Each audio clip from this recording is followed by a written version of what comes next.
الحمد لله كفى وسلام على عباده الذين اصطفى أما بعد أعوذ بالله من الشيطان الرجيم وجاهدوا في الله حق جهاده هو اجتباكم وما جعل عليكم في الدين من حرج ملة أبيكم إبراهيم هو سماكم المسلمين قال النبي صلى الله عليه وسلم من عاد بي وليا فقد أذنته للحرب صدق الله مولانا العظيم وصدق رسوله النبي الكريم সম্মানীয় আজকে সবার সভাপতি আমন্ত্রিত ওলামায়ে কেরাম স্থানীয় এবং বহিরাগত বিভিন্ন স্তরের বিভিন্ন ধরনের ধর্মপ্রাণ দিন দরদি জ্ঞান পিপাসু শ্রমজীবী খেটে খাওয়া শিক্ষিত বুদ্ধিজীবী সর্বস্তরের ভাই বন্ধু মুরব্বীগণ পর্দার আড়ালে অবস্থিত ধার্মিকা মমতাময়ী মা ও বোনেরা, আল্লাহ পাকের দরবারে শুকরগুজার হচ্ছি একটা অন্যায় অপকর্মমূলক কাজকে বন্ধ করে দ্বীন প্রতিষ্ঠার ইসলাম এবং কোরআনের প্রচার প্রসার কল্পের এই আলোচনার মজলিস পরিচালনার পিছনে যাদের একান্ত ছোটাছুটি দৌড়দৌড়ি কষ্ট মেহনত পরিশ্রম, সেই সমস্ত জওয়ান যুবক ভাইদের প্রতি আমার অকৃত্রিম ভালোবাসা এবং তাদের এই কাজকে সমর্থন জানিয়ে যারা এই মজলিসে শ্রোতা হিসাবে অংশ নিয়েছেন তাদের সকলের প্রতি আবার স্তর অনুযায়ী শ্রদ্ধা ভালোবাসা স্নেহাশীষ জানিয়ে খুব ছোট্ট একটু বিষয়ের উপরে আলোচনা শুরু করছি। মুফতি সাহেবের আলোচনার পরে আমাদের আর আলোচনা করা মানানসই হয় না। কোরআন এবং হাদিস শরীফের আলোকে তার যে জ্ঞানের বক্তৃতা, সে বক্তৃতা নিশ্চয়ই একালের ইসলামী সমাজ জীবনে, মুসলমানদের সমাজ জীবনে একটা ভালো রকমের প্রভাবে প্রভাবিত করবে বলে আমরা আশাবাদী। শুধু পরিস্থিতির অনুকূলে সর্বশেষ বক্তা হিসাবে এখানে আসতে বাধ্য হয়েছে। যে সমস্ত আলোচনা এর আগে বিভিন্ন বক্তাগণ কোরআন হাদিসের আলোকে আপনাদেরকে শুনিয়েছেন, সেগুলো মাথায় রাখুন। ভারতবর্ষের জমিনে দ্বীন প্রতিষ্ঠা করবার জন্য কোন নবী রাসূল এখানে পা রেখেছেন, ইতিহাসে তেমন কথাটি আমাদের চোখে পড়েনি। শুধু একটা কথা মাঝে মাঝে শুনি, পাঞ্জাবের মুজাদ্দিদ আলফে সানি রহমাতুল্লাহ আলাইহির মাজারের অদূরে কিছু দূরে কয়েকজন নবীর মাজার আছে বলে আমরা শুনি।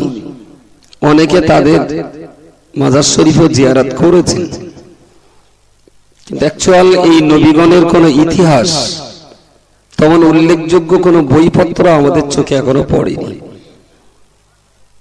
তা সে যদি নবীও হন, আল্লাহ মালিক তিনি ভালো জানেন, তাহলে নিশ্চয়ই সেগুলো আমাদের নবী মুহাম্মদ মুস্তাফা সাল্লাল্লাহু আলাইহি ওয়াসাল্লামের আগমনের অনেক আগের ইতিহাস। প্রিয় রাসূল যখন আরব ভূমিতে জন্মগ্রহণ করছেন, তখন ভারত ভূমিতে এক পিসও মুসলমান ছিল না। পুরোপুরি ভাবে এই দেশটা শ্রীলঙ্কা, বাংলাদেশ, আফগানিস্তান, ভারত মিলেই তখন একটা দেশ ছিল। এই উপমহাদেশের মাটিতে ইসলামের কোন নাম নিশানা ছিল না। আমরা যেটা জানি,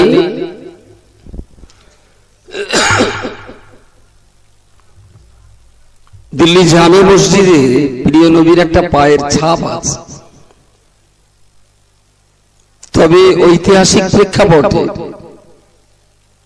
রাসূল যে কখনো সশরীরে জীবদ্দশাতে ভারতের মাটিতে পদার্পণ করেছেন এমন কোন ইতিহাস পাওয়া যায় না। গুজরাতের আহমেদাবাদ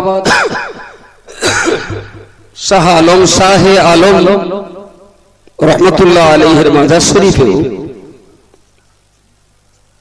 আমি দেখেছি একটা পাথরের উপর একটা পায়ের ছাপ আছে। তারা বলেন যেটা নবী পাকের পায়ের ছাপ, উল্লেখযোগ্য কোন ইতিহাস পাওয়া যায় না যে নবী পাক সশরীরে ভারতের মাটিতে কখনো পদার্পণ করেছেন। কিন্তু এর পরেও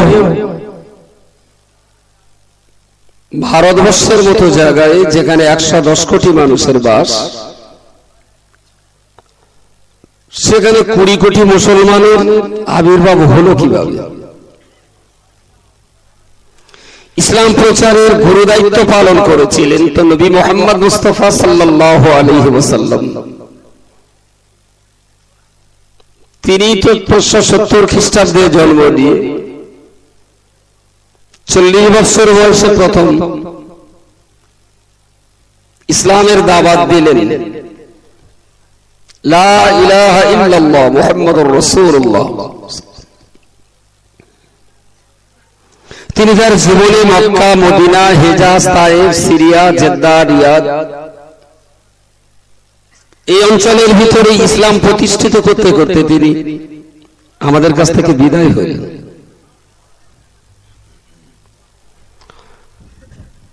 এখন যদি মনে করা হয়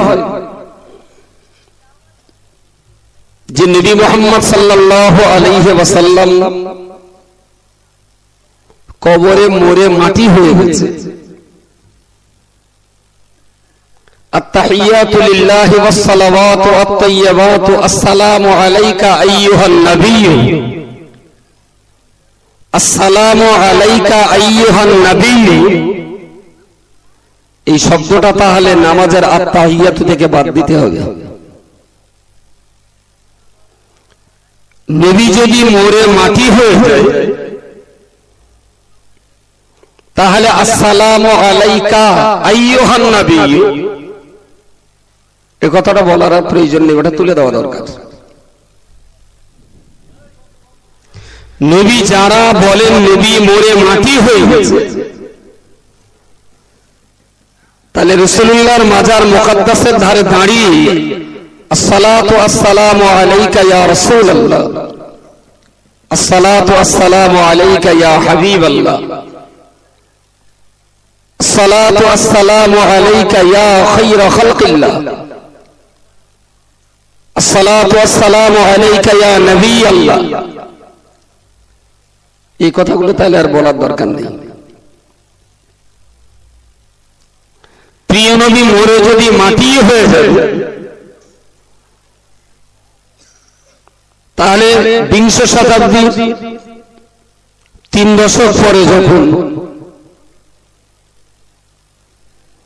খলিফা নূরউদ্দিনের আমলে যখন তিনি সৌদি আরবের রাজকার্য পরিচালনা করতেন, তুর্কি শাসন আমলের কিছু আগে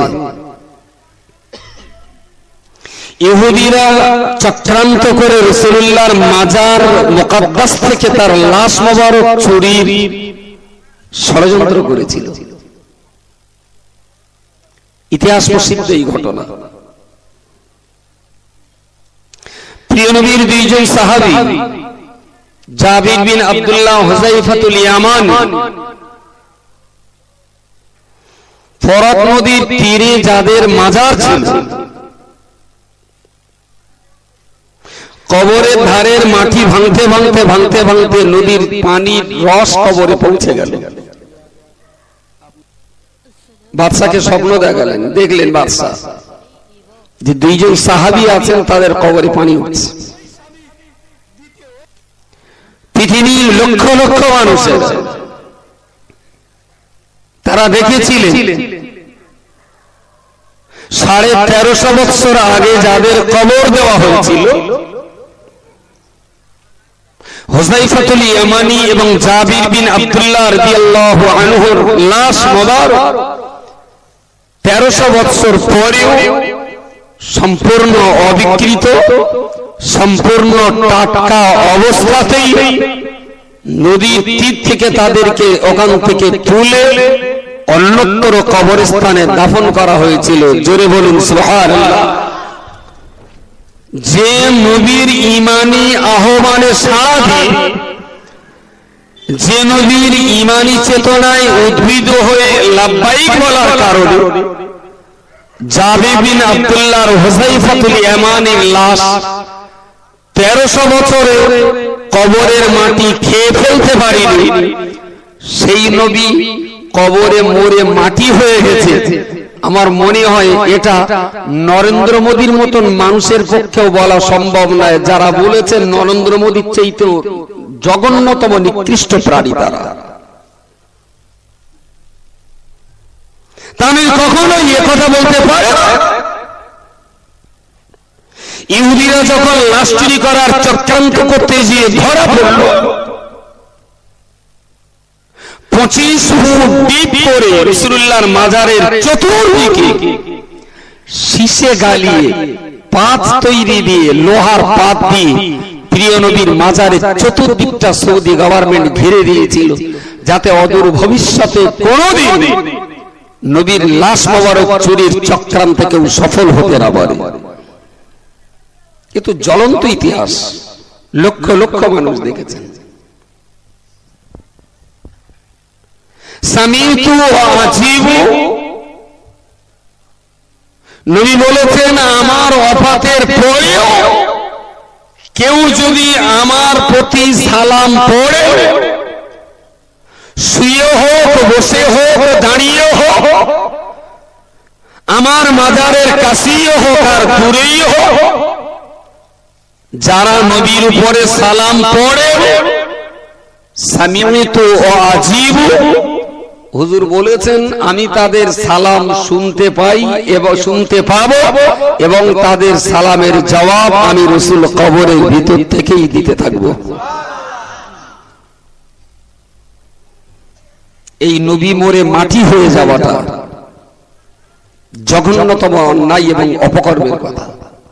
যারা বলেছেন তওবা করুন, চরম অন্যায় করেছেন। এটা আরএসএস এর কথা হওয়া দরকার ছিল, এটা রাজনাথ সিং এর বক্তব্য হওয়া দরকার ছিল, এটা বিজয়রাজের সিন্ধিয়ার কথা হলে আমার কিছু বলার ছিল না। জানি তারা ইসলামিক দুশমনের কথা বলেই থাকে। প্রিয় শ্রোতা মণ্ডলী, ভারতবর্ষ নামীয় এই উপমহাদেশের মাটিতে এক পিস মানুষ পাওয়া যাবে না যে মানুষটা নবীর হাতে হাত দিয়ে ঈমানের কলমা পড়েছে। ভারতবর্ষের মাটিতে দিনের প্রথম ঝান্ডা নিয়ে আগমন করেছিলেন সৌদি আরব, ইয়ামানের উপর দিয়ে আরব সাগর অতিক্রম করে ভারতবর্ষের কেরালার মাটিতে প্রথম যিনি ইসলামের পতাকা উড়িয়েছিলেন তিনি ছিলেন হযরতে মালিক বিন দিনার রাদিয়াল্লাহু আনহু। শুরু হলো দেশের মাটিতে ইসলামের শুভ সূচনা। খাজা মাইনুদ্দিন চিশতি রহমাতুল্লাহ আলাইহি ছাড়াও আর অনেক আল্লাহওয়ালা বান্দাদের প্রচেষ্টায় এদেশের মাটিতে ঈমান ইসলামের মজবুত ভিত তৈরি হতে লাগলো। মোহাম্মদ বিন ঘুরির আমল থেকে ইসলামের জয় আস্তে আস্তে আস্তে শুরু হতে লাগলো। খাজা মাইনুদ্দিন চিশতি আজমিরি সঞ্জীবী রহমাতুল্লাহ আলাইহির আমলে এসে আল্লাহর অফুরন্ত করুণায় এই ভারতবর্ষের জমিনে 90 লক্ষ হিন্দু মানুষ খাজা সাহেবের হাতে হাত দিয়ে ইসলামের কলমা পড়েছিলেন। সুবহানাল্লাহ। হাড়োয়ার মাটির নিচে শুয়ে থাকা সৈয়দ আব্বাস আলী গাজী রহমাতুল্লাহ আলাইহি আমাদের এই 24 পরগনার মাটিতে অসংখ্য মুসলমান তার হাতে হাত দিয়ে ইসলামের কলমা পড়েছিলেন। বাংলাদেশের মাটিতে শুয়ে থাকা শাহ জালাল আর শাহ মাহদুম রহমাতুল্লাহ আলাইহির প্রচেষ্টার ভিতর দিয়ে আল্লাহর দয়ায় অসংখ্য মানুষেরা দ্বীনের কলমা কবুল করেছিলেন। সুবহানাল্লাহ। আমি জানি আল্লাহর কোরআন হলো ইসলামের সমস্ত আইন এবং কানুনের মূল কেন্দ্রবিন্দু। কোরআনকে বাদ দিয়ে ইসলামকে ভাবতেই পারি না। তবে সেই কোরআনকে বুঝতে গেলে প্রিয় রাসূল সাল্লাল্লাহু আলাইহি ওয়াসাল্লামের হাদিস শরীফ আমাদের জন্য অবশ্যম্ভাবী প্রয়োজন। প্রিয় নবী মুহাম্মদুর রাসূলুল্লাহ সাল্লাল্লাহু আলাইহি ওয়াসাল্লাম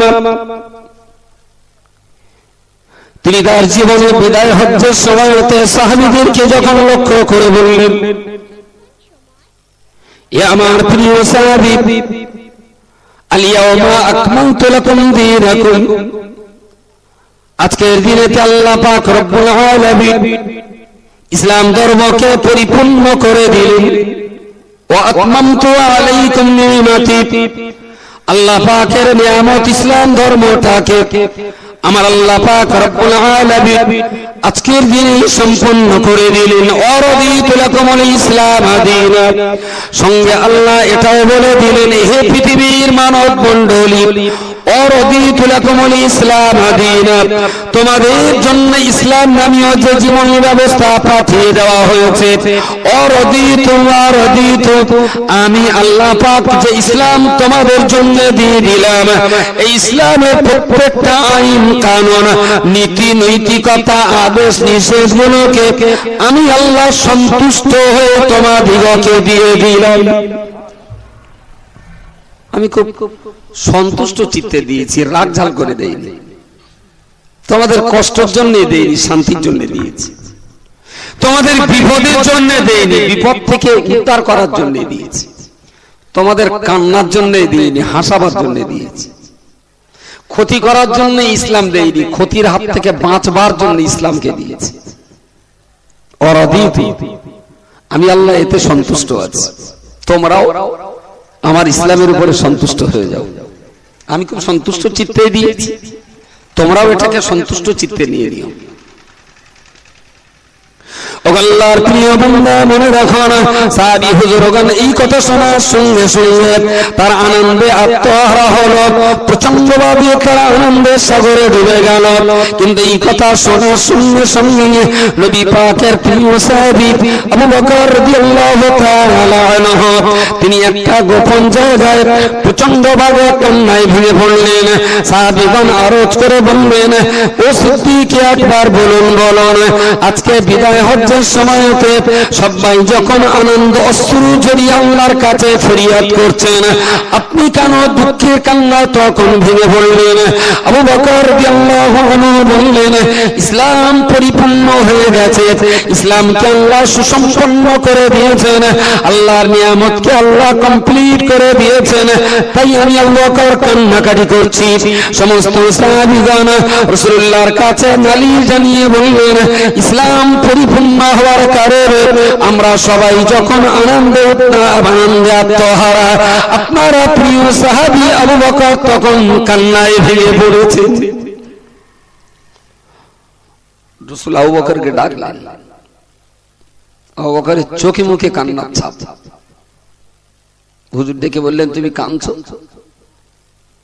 উনার কান্নার সাগরে যেন জোয়ার উতলে উঠল, গলা ছেড়ে কেটে বললেন, তুমি কাঁদছো কেন? ইসলাম সুসম্পন্ন হয়েছে, আল্লাহর নিয়ামত কমপ্লিট হয়েছে, এটা তো খুশির কথা, সুখের কথা, তুমি কাঁদছো কেন?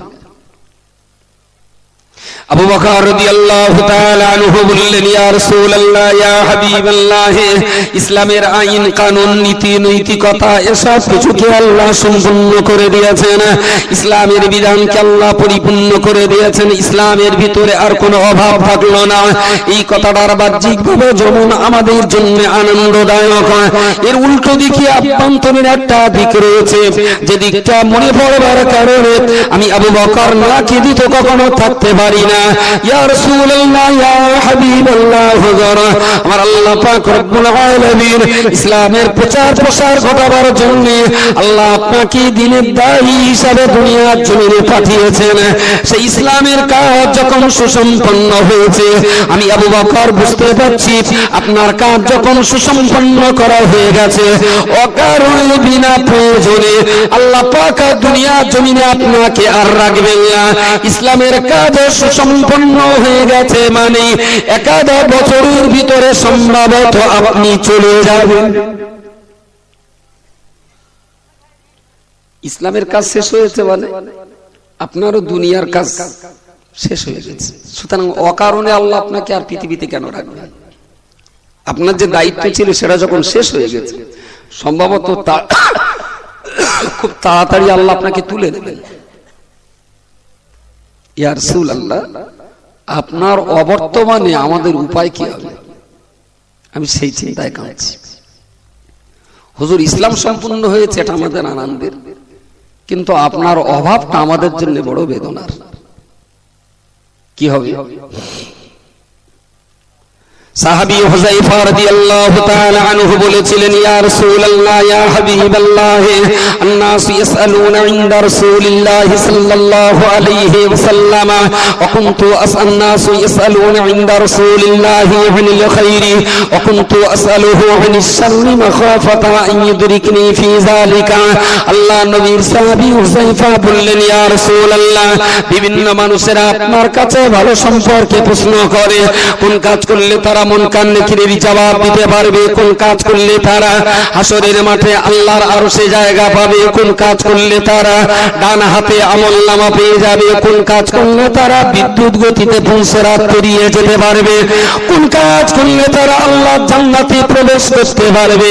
আন-নাসু ইয়াসালুনা ইনদা রাসূলিল্লাহি আনিল খায়রি, ওরা সবাই ভালো সম্পর্কে প্রশ্ন করে, কি করলে আপনারা মন কান নেকিরের সওয়ালের জবাব বলতে পারবে, কি করলে জান্নাতে যেতে পারবে। ওয়া কুনতু আসআলুহু আনিশ শাররি, ইয়া রাসূলুল্লাহ, ইয়া হাবিবাল্লাহ, সবাই ভালো সম্পর্কে জানতে চায়, আর আমি হুযায়ফা, আমি আপনার কাছে কেবলমাত্র খারাপ সম্পর্কে প্রশ্ন করি। কোন পাপ করলে কবরে আমি জবাব দিতে পারবো না, কোন কাজ করলে আমি পুনসরাত থেকে পড়ে যাব, কোন কাজ করলে আমার আমলনামাটা বাম হাতে দেওয়া হবে, কোন কাজ করলে আমি জাহান্নামের ভিতরে চলে যাব, কোন কাজ করলে আমার গুনাহ পাল্লাটা ভারী হবে। মাখাফাতা ইউদরিকনি ফি যালিকা, ইয়া রাসূলুল্লাহ, ইয়া হাবিবাল্লাহ, আমরা সবাই ছিলাম তো কঠিন কঠিন পাপের কাজে, আমরা সবাই জাহিল ছিলাম, অজ্ঞ ছিলাম, আমরা কাফের ছিলাম, আমরা মুশরিক ছিলাম। ইন্নী কুনতু ফি জাহিলিয়াতিন ফাজাআনাল্লাহু বিহাযাল খায়রি, আমরা অজ্ঞ ছিলাম, মূর্খ ছিলাম, জাহান্নামের বাসিন্দা ছিলাম। ইয়া রাসূলুল্লাহ, ইয়া হাবিবাল্লাহ, আপনার মতো মানুষের ওসিলা করে আপনার মাধ্যমে আল্লাহ তাআলা আমাদেরকে জাহান্নাম থেকে বাঁচিয়ে জান্নাতের সুপথগামী করে দিয়েছেন। জোরে সোরে বলুন সুবহানাল্লাহ। হুজুর, আপনি চলে যাবেন, আমাদের উপায় কি? আমরা তো আবার বিগড়ে যাব, আমাদের তো খুব ভয় হয়। আদম নবীর সন্তানেরা যখন বিগড়ে যাচ্ছিলেন, আল্লাহ তখনই আদমকে নবুয়ত দিয়েছিলেন, সবাইকে ধরে ধরে ধরে ধরে ইসলামের উপরে দাঁড় করালেন। আবার কিছুকাল পরে এদের পা আবার জাহান্নামের দিকে চলে গেল। ঈসা আলাইহিস সালামকে আল্লাহ নবুয়ত দিলেন, তিনি আবার মানুষকে ধরে ধরে জান্নাতের দিকে টানতে লাগলেন। বলি তাইলে আমি ওসব না, নাঙ্গল জড়িয়ে দিলাম, তুমি বকে মরো আর আমরা ঘুমকে ফাঁস হয়ে যাই, এটা হবে না। সবার চান্দা থাকতে হবে।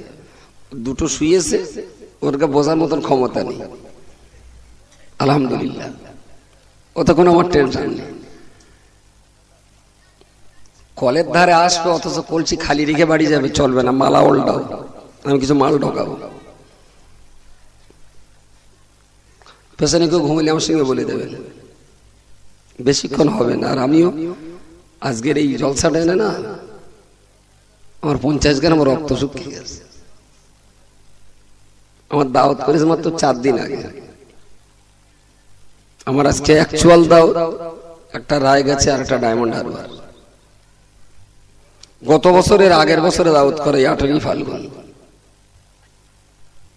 কিভাবে বলে বুঝিয়ে হাতে ধরে পায়ে ধরে এটা সেটা করে কত রকম করে বলে যে ডায়মন্ড হারবারের দাওয়াতটা তাদের কাছ থেকে ক্ষমা চেয়ে নিয়েছি, আমার সে ভাষা বলার নেই।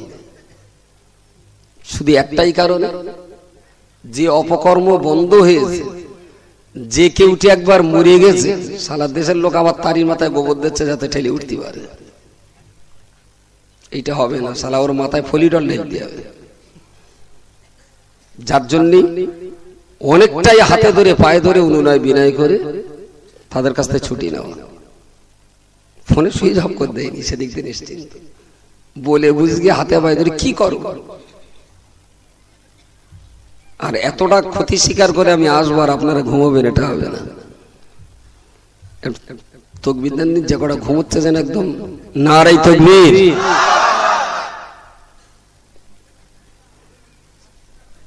এই দুটো ঘুমোচ্ছে, একটাও নড়িনি। এতটা মানুষ ধরে তাকবীর দিলে এই দুটো যে ঘুমোচ্ছে একটাও নড়িনি। তাকবীর দেন দিন যেন ঠেলে ওঠে, নারাই তাকবীর। হবে না। একটা চোখ মিল গেছে, থাক একটুক্ষণ পরে আবার এক চালান দিলি হবে। যে কথাটা বলছিলাম, প্রিয় নবীর প্রিয় সাহাবী আবু বকর বললেন, হুজুর এই জগতের মানুষ ঈদের পা যখন জাহান্নামের দিকে আবার চলছিল, আপনি আবার একজনকে নবুয়ত দিলেন। ইয়াহইয়া, জাকারিয়া, দাউদ, সুলাইমান, নূহ, একটার পর একটা। কখনো একই এলাকায় 2-5টা নবী পাঠিয়েছেন, কখনো বিভিন্ন প্রান্তে 5টা 7টা 10টা 20টা নবী পাঠিয়েছেন। এই করে করে পৃথিবীর মানুষ যখনই জাহান্নামের দিকে চলেছে, তখনই নবী রাসূলদের দিয়ে তাদেরকে সতর্কতা জারি করিয়েছেন। ইয়া রাসূলুল্লাহ, আপনি চলে গেলে আমাদের ঘুম ভাঙাবে কে? আপনার বর্তমানে জাহান্নামের পথ থেকে আমাদের টানবে কে? প্রিয় নবী মুহাম্মদুর রাসূলুল্লাহ সাল্লাল্লাহু আলাইহি ওয়াসাল্লাম হাদিস শরীফের ভিতরে বলেছেন, আনা খাতামান নাবিয়্যিন লা নাবিয়্যা বাদি। আমি হলাম শেষ নবী, আমার পরতে দুনিয়ার জীবনে আর কোন কিয়ামত পর্যন্ত আমি রাসূল হলাম শাহাদাত আঙ্গুল। কিয়ামত হলো আপনার মধ্যমা আঙ্গুল, শাহাদাত আঙ্গুলের মধ্যমা আঙ্গুল, এই দুইটা আঙ্গুলের মাঝখানে যেমন ফাঁকা জায়গা, আমি রাসূলুল্লাহ আমার থেকে কিয়ামত পর্যন্ত এর মাঝখানে আর কোন নবী দুনিয়ায় আগমন করবেন না। আনা খাতামুন নাবিয়িন লা নাবিয়্যা বাদি। আমি হলাম দুনিয়ার শেষ নবী, কিয়ামত পর্যন্ত পৃথিবীতে আর কোন নবী আসবেন না। সাহাবীদের কান্না বেড়ে গেল। নবী যদি পৃথিবীতে আর না আসেন, তাহলে আমাদের উপায় হুজুর, আমরা যদি আবার পাটলে যাই, আমরা যদি আবার শিরিক কুফরের দিকে ঝুঁকে যাই, কি উপায় হবে আমাদের? প্রিয় নবী মুহাম্মদুর রাসূলুল্লাহ সাল্লাল্লাহু আলাইহি ওয়াসাল্লাম ওই সময় তিনি তার সাহাবীদেরকে লক্ষ্য করে বললেন, তারাকতু ফীকুম আমরাইনি লাম তাদিল্লু মা তামাসসাকতুম বিহিমা কিতাবুল্লাহি ওয়া সুন্নাতুর রাসূলিল্লাহি। হে আমার প্রিয় সাহাবী, আমি নবী তোমাদের জন্য বলে যাচ্ছি, আমি ইন্তেকাল করব, আমি কবরের জমিনে চলে যাব, আমি মাটির আড়াল হয়ে যাব, তবে আমি রাসূল বলছি, আল্লাহর কোরআন আমি সঙ্গে নিয়ে যাব। যাব না, আমি নবী কবরে চলে যাব, হাদিস আমি সঙ্গে নিয়ে যাব না। আমি কবরে চলে গেলে তোমাদের জন্য দুটো জিনিসকে রেখে গেলাম, একটা হলো কোরআন শরীফ আর একটা হলো হাদিস শরীফ। এই কোরআন এবং হাদিস যদি তোমরা আঁকড়ে ধরতে পারো, এই কোরআন আর হাদিস শরীফকে যদি তোমরা দুনিয়ার জীবনে মেনে চলতে পারো, লান তাদিলু মা তামাসসাকতুম বিহিমা, পৃথিবীর কোন শক্তি তোমাদিগকে জাহান্নামী বানাতে পারবে না। জোরে জোরে বলুন সুবহানাল্লাহ। কোরআন হাদিসকে একটু ধরে চলো। অন্ধ লোকের চলার পথের নিশানা যেমন পথ দেখায় তার লাঠি, মুসলমানদের চলার পথে একমাত্র নিশানা হলো কোরআন, তারপরে সহযোগী হলো হাদিস। এই দুটো অন্ধের লাঠির মতো তোমাদের পথ দেখাবে। আরো একবার বলুন সুবহানাল্লাহ। قال النبي صلى الله عليه وسلم العلماء ورثة الأنبياء وعلماء أمتي كأنبياء بني إسرائيل। নবী আমার সাহাবীদেরকে বললেন, বাবা সাহাবী, পূর্ব জামানার নবী এবং রাসূলগণ জাহান্নামের পথে পরিচালিত হওয়া বান্দাদিগকে বনি ইসরাইল কওমের নবীগণ যেমন জাহান্নামের ত্রাস শুনিয়েছিলেন, জান্নাতের আনন্দের কথা শুনিয়ে শুনিয়ে দুনিয়ার মানুষগুলোকে জাহান্নাম থেকে বাঁচিয়ে আল্লাহর জান্নাতের রাস্তা দেখিয়েছিলেন। আমি রাসূল বলছি, আমি দুনিয়াতে ছেড়ে চলে যাব, কিয়ামত পর্যন্ত আর কোন নবী দুনিয়ায় পদার্পণ করবেন না।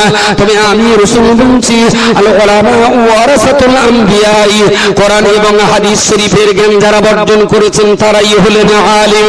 আমি নবী দুনিয়া থেকে বিদায় নেওয়ার পরে আমার উম্মতের দলভুক্ত ওলামা সম্প্রদায়, আলেম সম্প্রদায়, তারাই তো সাধারণ পাপী তাপী বান্দা যারা জাহান্নামের কিনারায় যারা খেলাধুলা করছে, না জানি কোন মুহূর্তে জাহান্নামের ভিতরে চলে পড়ে। এই শ্রেণীর মানুষগুলোকে জাহান্নামের কঠিন আগুন থেকে বাঁচিয়ে নিয়ে আল্লাহর জান্নাতের রাস্তা দেখিয়ে দেওয়ার জন্য আমার উম্মতের আলেম সম্প্রদায় দায়িত্ব পালন করবে। পূর্ব জামানার নবী রাসূলগণ তারা যেমন মানুষের উপর এই দায়িত্ব পালন করতেন, কাম্বিয়া বনি ইসরাইল আমার উম্মতে মুহাম্মাদীদের আলেম সম্প্রদায় পূর্ব জামানার নবীদিগের মতন দায়িত্ব পালন করবেন। জোরে সরে বলুন সুবহানাল্লাহ। এদেশের মাটিতে নবী সতর্কতা শোনাতে আসেননি।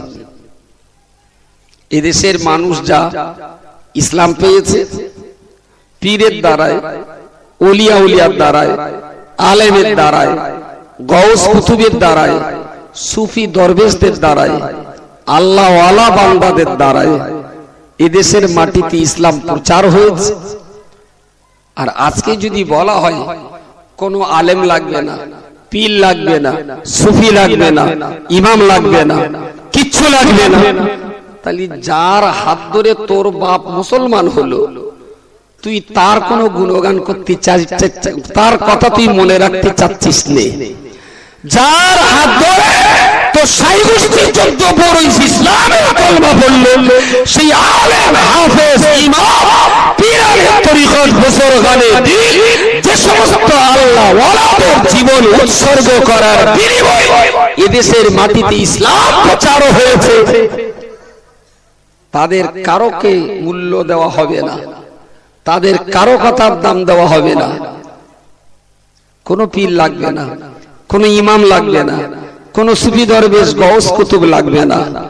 তাহলে যারা আমার হাত ধরে ইসলামের কলমা শিখিয়েছেন, আমার পূর্বপুরুষদেরকে যারা অমুসলমানদের ঘরে ইসলামের দাওয়াত দিয়ে দ্বীনের কলমা কালাম পড়িয়েছিলেন, তাদের সেই কলমার শুনে আমার 3 নম্বর দাদু ইসলামের কলমা পড়লেন, আর আমি সেই বংশে জন্ম নেওয়া 6 নম্বর নাতি বললাম কোন পীর ওলি সুফি দরবেশ কিচ্ছু লাগবে না।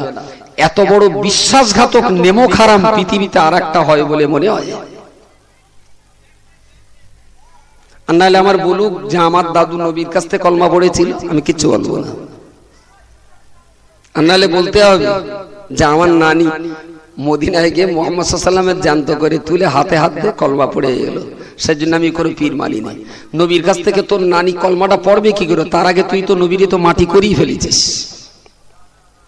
নবী জ্যান্ত থাকবে তারপর তো কলমা পড়াবে, তা তুই তো নবীর তো মেরি তো মাটিই করে ফেলেছিস। লা হাওলা ওয়ালা কুওয়াতা ইল্লা বিল্লাহ। আরে পীর আমরা মানি এই জন্যই মানি যে পীর ওলি সুফি শায়েখ আল্লাহ ওয়ালা যারা এরা আল্লাহর নবীকে যে পথ দিয়ে খুঁজেছিল আমরাও সেই পথ দিয়ে আল্লাহর নবীকে খোঁজার চেষ্টা করছি। পীর মানে কি? আমরা পীরের কবরে সেজদা করতে যাচ্ছি? না পীরকে আমরা আল্লাহ বলছি, নাকি পীরকে জান্নাতের মালিক বলছি, নাকি পীরের কাছে ভাতার পাঁঠার বাচ্চা চাচ্ছি? কখনো না। পীরের কাছে আমাদের চাওয়ার কোনো জায়গা নেই। পীরের কাছে কি ঘোড়ার ডিম চাবো? আরে আমি যার কাছে চাবো আমার সে পীরও তো খোদার কাছে চাইতে, আর আমার পীররা তো আমাকে এটাই বলে গেছেন, তোর কাছে লাগবে যেন আঙ্গা কাছে চাস নি, যা চাবার আল্লাহর কাছে চাস। কোন পীর কি বলেছে যে মরার পরে আমার কবরে এসে মাথা টুপি তোর গা পাঁটা বকরি যা লাগে আমি দেবো? পীর মানা মানে এই না যে পীরের কাছে চাতে যাচ্ছি, এটা তো ভুল ধারণা। বোর শাড়ি বোর শাড়ি মা পরেছে, এখন শাড়ির রং দেখেই বউ মনে করলি তো ভুল হবে। কপালে তো একদম জীবন্ত আগুন লেগে যাবে, সারা জীবনে কলঙ্কের কালি বুঝতে পারবি না। কখনো কখনো শাড়ি ভূতি হয়, জামা কাপড় কেচে দিয়েছে তা বৌমার শাড়িটা মা শাড়ি একটু পরেছে, এখন বাড়ি গিয়ে যদি মনে করো যেই শাড়ি তো আমার বউ পরতো রঙে রঙে যখন মিলে গেছে চালাও, তোর কপালে যা বাস পড়বে সারা জীবন খেসারাত দেও সেই ঋণ শোধ করতে পারবি না। চেহারাটা দেখ, খবরে যারা সেজদা করে আমরা তো সে পার্টির পার্টি না, তুই কেন সেই অপবাদ আঙ্গা ঘাড়ে চাপাচ্ছিস? এটাও তো তোর ছাড় করা উচিত, এটাও তো তোর বোঝা উচিত। আমরা তো কবর পূজন লোক নই, আমরা তো কবরবাসীর কাছে চাওয়ার লোক নই, আমরা বরঞ্চ কবরের ধারে দাঁড়িয়েই আগে বলি আসসালামু আলাইকা ইয়া আহলাল কুবুর, হে কবরের অধিবাসী আল্লাহ তোমাদেরকে শান্তিতে রাখুন। বলুন সকলে সুবহানাল্লাহ। আল্লাহ তোমাদেরকে ভালো রাখুন, এইটা তো তাদের জন্য আগে দোয়া করছি। তুই ভাবলি কি করে আমরা কি নেকা যে কবরবাসীর কাছে চাবো? সুতরাং যারা চায় তাদের বিরুদ্ধেই আমাদের অভিযান, যারা চায় তাদের বিরুদ্ধেই আমাদের সংগ্রাম। আমরা কবর জিয়ারাতের পক্ষে, কবরবাসীর কাছে চাওয়ার পক্ষে না। তুমি শাড়ির রঙে মিলে গেছে আর অমনি সেই দোষ আঙ্গা ঘাড়ে চাপাবা, এটা তো বুদ্ধিমানের কাজ না। প্রিয় শ্রোতা মণ্ডলী মনে রাখুন, আমি আপনাকে বলতে চাইছি আল্লাহ পাকের মাহবুব বান্দাগণ তারাই তো দেশের মাটিতে ইসলাম প্রচার করেছিলেন, তারা আমাদের হাতে কোরআন তুলে দিলেন, তারা আমাদের হাতে হাদিস তুলে দিলেন, তারাই আমাদেরকে শিরক সম্পর্কে সজাগ করে দিলেন, তারাই তো আমাকে জান্নাত আর জাহান্নামের বর্ণনা শিখিয়েছিলেন। যাদের ওসিলা করে, যাদের মাধ্যমে আমরা নবী চিনেছি, যাদের ওসিলা করে আমরা আল্লাহকে চিনতে পেরেছি, যাদের ওসিলা করে জান্নাত আর জাহান্নামকে বুঝতে শিখেছি, না না না না কোনদিনের জন্য তাদের সম্পর্কে বেঈমানি করতে পারি না। তাই তো আজ পর্যন্ত দোয়া তুলে যখন দোয়া করি তখন এই কথাটাই বলি, আল্লাহ আজকের দিনের কোরআন তেলাওয়াত করবার যে সওয়াব, দান সাদকা খায়রাত আর দরুদ পড়বার যে সওয়াব, ও রব্বুল আলামিন আল্লাহ এই সওয়াব তোর বসিরতের বড় মাওলানার রূহে পৌঁছে দিন। কৃতজ্ঞতা স্বীকার করছি, আল্লাহ সওয়াবটুকু ফুরফুরা পীর সাহেবের রূহে পৌঁছে দিন। আল্লাহ এই সওয়াব পাঞ্জাবের সরহন্দের মুজাদ্দিদ আল-ফিসানির রূহে পৌঁছে দিন। এই সওয়াব শাহ ওলিউল্লাহ মুহাদ্দিস দেহলভীর রূহে পৌঁছে দিন। এই সওয়াব খাজা মুঈনুদ্দিন চিশতি হুজুরের রূহে পৌঁছে দিন। আল্লাহ তারা যে আমাদের উপকার করে গেছে সেই উপকারের কৃতজ্ঞতা স্বীকার করছি। আল্লাহ আমাদের এই সওয়াবটাও তুমি তাদেরকে পৌঁছে দাও, কৃতজ্ঞতা স্বীকার করছি। আর যদি বলা হয় বাদ দাও দিন পীর ফকির সুফি দরবেশ সব কি আবার আল্লাহর নবী, ভেরি গুড। আল্লাহ আল্লাহর জায়গাতেই থাকতেন, নবী নবীর জায়গাতেই থাকতেন। পীর যদি উলিয়া উলিয়া যদি ভারতের মাটিতে পদার্পণ না করতেন, তোর আজও ক্যাঁকড়ার কুচে ঘাটি হইতো। জীবনে গরুর গোস্ত খাওয়ার লাইন পাতিস না, কারণ ওরাই তো আমাদের শিখিয়েছেন যে ক্যাঁকড়া বাদ দে, গরু ধর, কুচে বাদ দে, ছাগল ধর। সুফি দরবেশ উলিয়া উলিয়া যদি এদেশের মাটিতে না থাকতো, আমরা সব তো হিন্দু ছিলাম। হিন্দু ছিলাম না আমরা, মানে আমাদের পূর্বপুরুষ সবই হিন্দু ছিল। এদেশে তো এক পিস মুসলমান ছিল না, সব তো হিন্দু ছিল। তারপর এক একজন আল্লাহওয়ালা বান্দাদের প্রচার প্রসার সংগ্রামের কারণে এই কেসটা ঘটেছে, আলহামদুলিল্লাহ। তো তাদের জন্য আল্লাহর কাছে এতটুকু বলবো না যে আল্লাহ যারা আমাকে তোমার সাথে পরিচয় করিয়ে দিয়েছেন, আল্লাহ তুমি তাদেরকে ভালো রেখো। আসসালামু আলাইকা ইয়া আহলাল কবর, আল্লাহ কবরের মানুষ কটারে তুমি শান্তিতে রেখো। এতটুকু কথা বলতে পারবো না? আমি জানি না উপকারের কৃতজ্ঞতা স্বীকার করা তো মানবতার চরিত্র, এটা তো মানবিক গুণ। আমার ছেলেরা সায়না হয়ে গেছে, দেখ ঘটক লেগে লেগে, ঘটক না নাউজুবিল্লাহ, উকিল লেগে লেগে লেগে লেগে আমার বললো ভাই ছেলেটার বেদোয়া। আমি কার কোথায় কি? তো লোক কড়াপড়া একটা ভালো মেয়ে আছে, তো চলো একদিন তার সঙ্গে আলুম কড়াপড়ার মেয়েটা দেখলো, মেয়ের বাপটার সঙ্গে কথা হলো, দেখলো না মেয়েটা তো বেশ চলনসই। এবারে ফোনে বেইটার বললাম বেই চলে এসো, আমার ছেলেটার তুমি দেখে দাও। তাহলে ভাই উকিলটার একটু সঙ্গে লে যাই। না না, তোমার মেয়ে আর আমার ছেলে কোম্পানির ঘান কলক চলবে দুজনের ভেতর দিয়ে। ও ঘোড়ার ডিমে যদি ডাকো তাইলে আবার শেষে আন্ডার প্যান্ট গেঞ্জি লুঙ্গি দিতে হবে। বেকার ঝামেলা করে লাভ কি? তোমার সঙ্গে যখন একটা পরিচয় হয়ে গেছে, ওসব উকিল ফুকিল ছাড়ো ছাড়ো। কাজটা কি খুব ভালো কাজ? শালা কত বড় বেঈমান না হলে উকিল বাদ দেবে দেয়। ন্যূনতম তো তার একটু ডাক, সে যখন চিনিয়ে দিয়েছে তার একটুখানি ডাক, দিন তারও বল, দুটো খাইয়ে দাইয়ে সুন্দর করে একটা লুঙ্গি গেঞ্জি আন্ডার প্যান্ট শর্ট প্যান্ট দে, আয় তুমি আমার এই ছেলেরা বের জন্য একটু যোগাযোগ করে দেছো। উপকার তুমি অনেক করেছো, দেখলে একটু গায়ে দিয়ে আর এই 500 টাকা দিচ্ছি, একটু বাচ্চা কাচ্চাদের মিষ্টি টিষ্টি খাইয়ে আর দোয়া করো আমার সংসারটা যেন ভালো হয়, আল্লাহ যেন কবুল করে, একটু আল্লাহর কাছে দোয়া করো। তাহলে উকিলটা বুঝলো জেনে এরা আমার একটু দাম দিচ্ছে। কি যাইতে উকিল যোগাযোগ করিয়ে দিলে একবার দুবার যাওয়া আসার পরে উকিল বাদ দে, তুই আর আমি বে করে এলাই। মাঝগানের পীর ফকিরদের উড়িয়ে দেওয়া মানেই তো তাই। লা হাওলা ওয়ালা কুওয়াতা ইল্লা বিল্লাহ। মানবতার একটা স্বাভাবিক চরিত্র হলো উপকারের কৃতজ্ঞতা স্বীকার করা।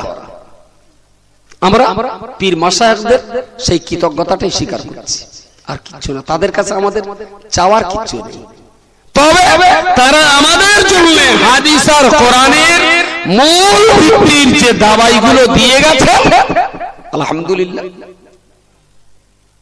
বললো কোরআন শরীফ আর হাদিস শরীফ ছাড়া কিচ্ছু মানা যাবে না। ভেরি গুড, আমারও মত আছে, হাদিস আর কোরআন ছাড়া কিচ্ছু মানা যাবে না। হাদিস কোরআনে কি আছে, কি করে নামাজ পড়তে হয় তাতে আছে, রোজা কি করে করতে হয় তাতে আছে। হাদিস কোরআনে কি আছে না, হজ কি করে করতে হয় তা সব লেখা আছে। আর কি আছে না, বাপ মরে গেলে ছেলে পিলের জমি জায়গা কি করে ভাগ করতে হয় তা হাদিস কোরআনে আছে। নামাজ কোন দিকে পড়তে হয় না কাবার দিকে, সেটা হাদিস কোরআনে আছে। এখানে জামাত পাটি বিছানো হলো, এদিক ফিরে আমরা দাঁড়াও দাঁড়াও, নামাজ কার জন্য হবে? তাহলে আল্লাহর জন্য হবে। কোন দিক ফিরে পড়বা? তাহলে কাবার দিকে। আমলে এতে কি কোরআনে কিছু বলা আছে? তাহলে হ্যাঁ আছে, ফাওয়াল্লি ওয়াজহাকা শাতরাল মাসজিদিল হারাম, কাবা শরীফ দিকে মুখ করে নামাজ পড়। আমলে ভেরি গুড। এই দিকে যে কাবা শরীফ আছে তার প্রমাণ, তাহলে তো না আমার আব্বা পড়তো।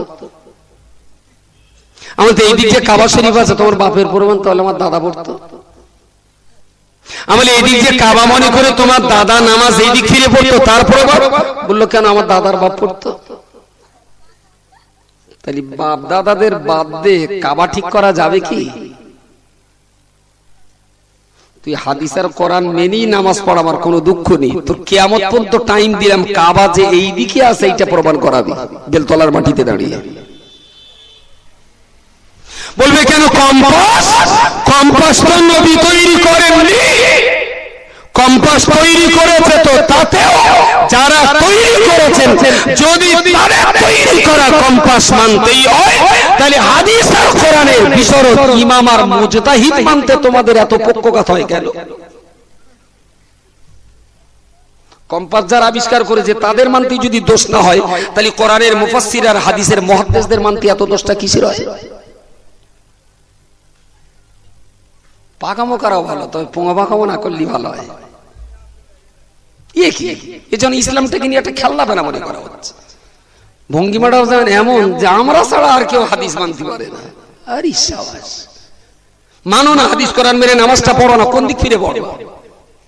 কাবা এখান থেকে যে এইদিকে এত যুগ যুগ ধরে চলে আসছে, তাদের সেই কথা বিশ্বাস করি, আমার এই দিক ফিরে নামাজ পড়ছে।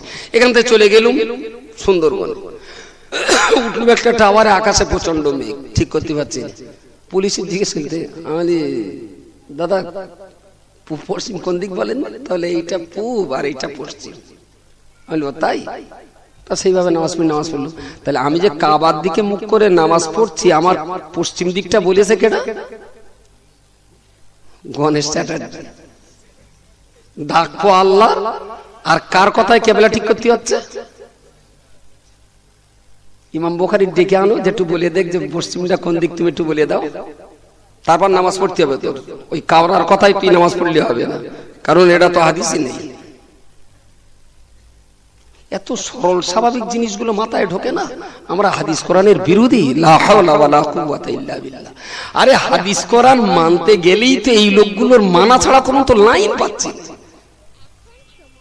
প্রিয় নবীর হাদিস যদি মানতেই হয়, তাহলে নবীর হাদিস মানার আগে আমাকে বিশ্বাস করতে হবে যে ইমাম বুখারী সত্যবাদী।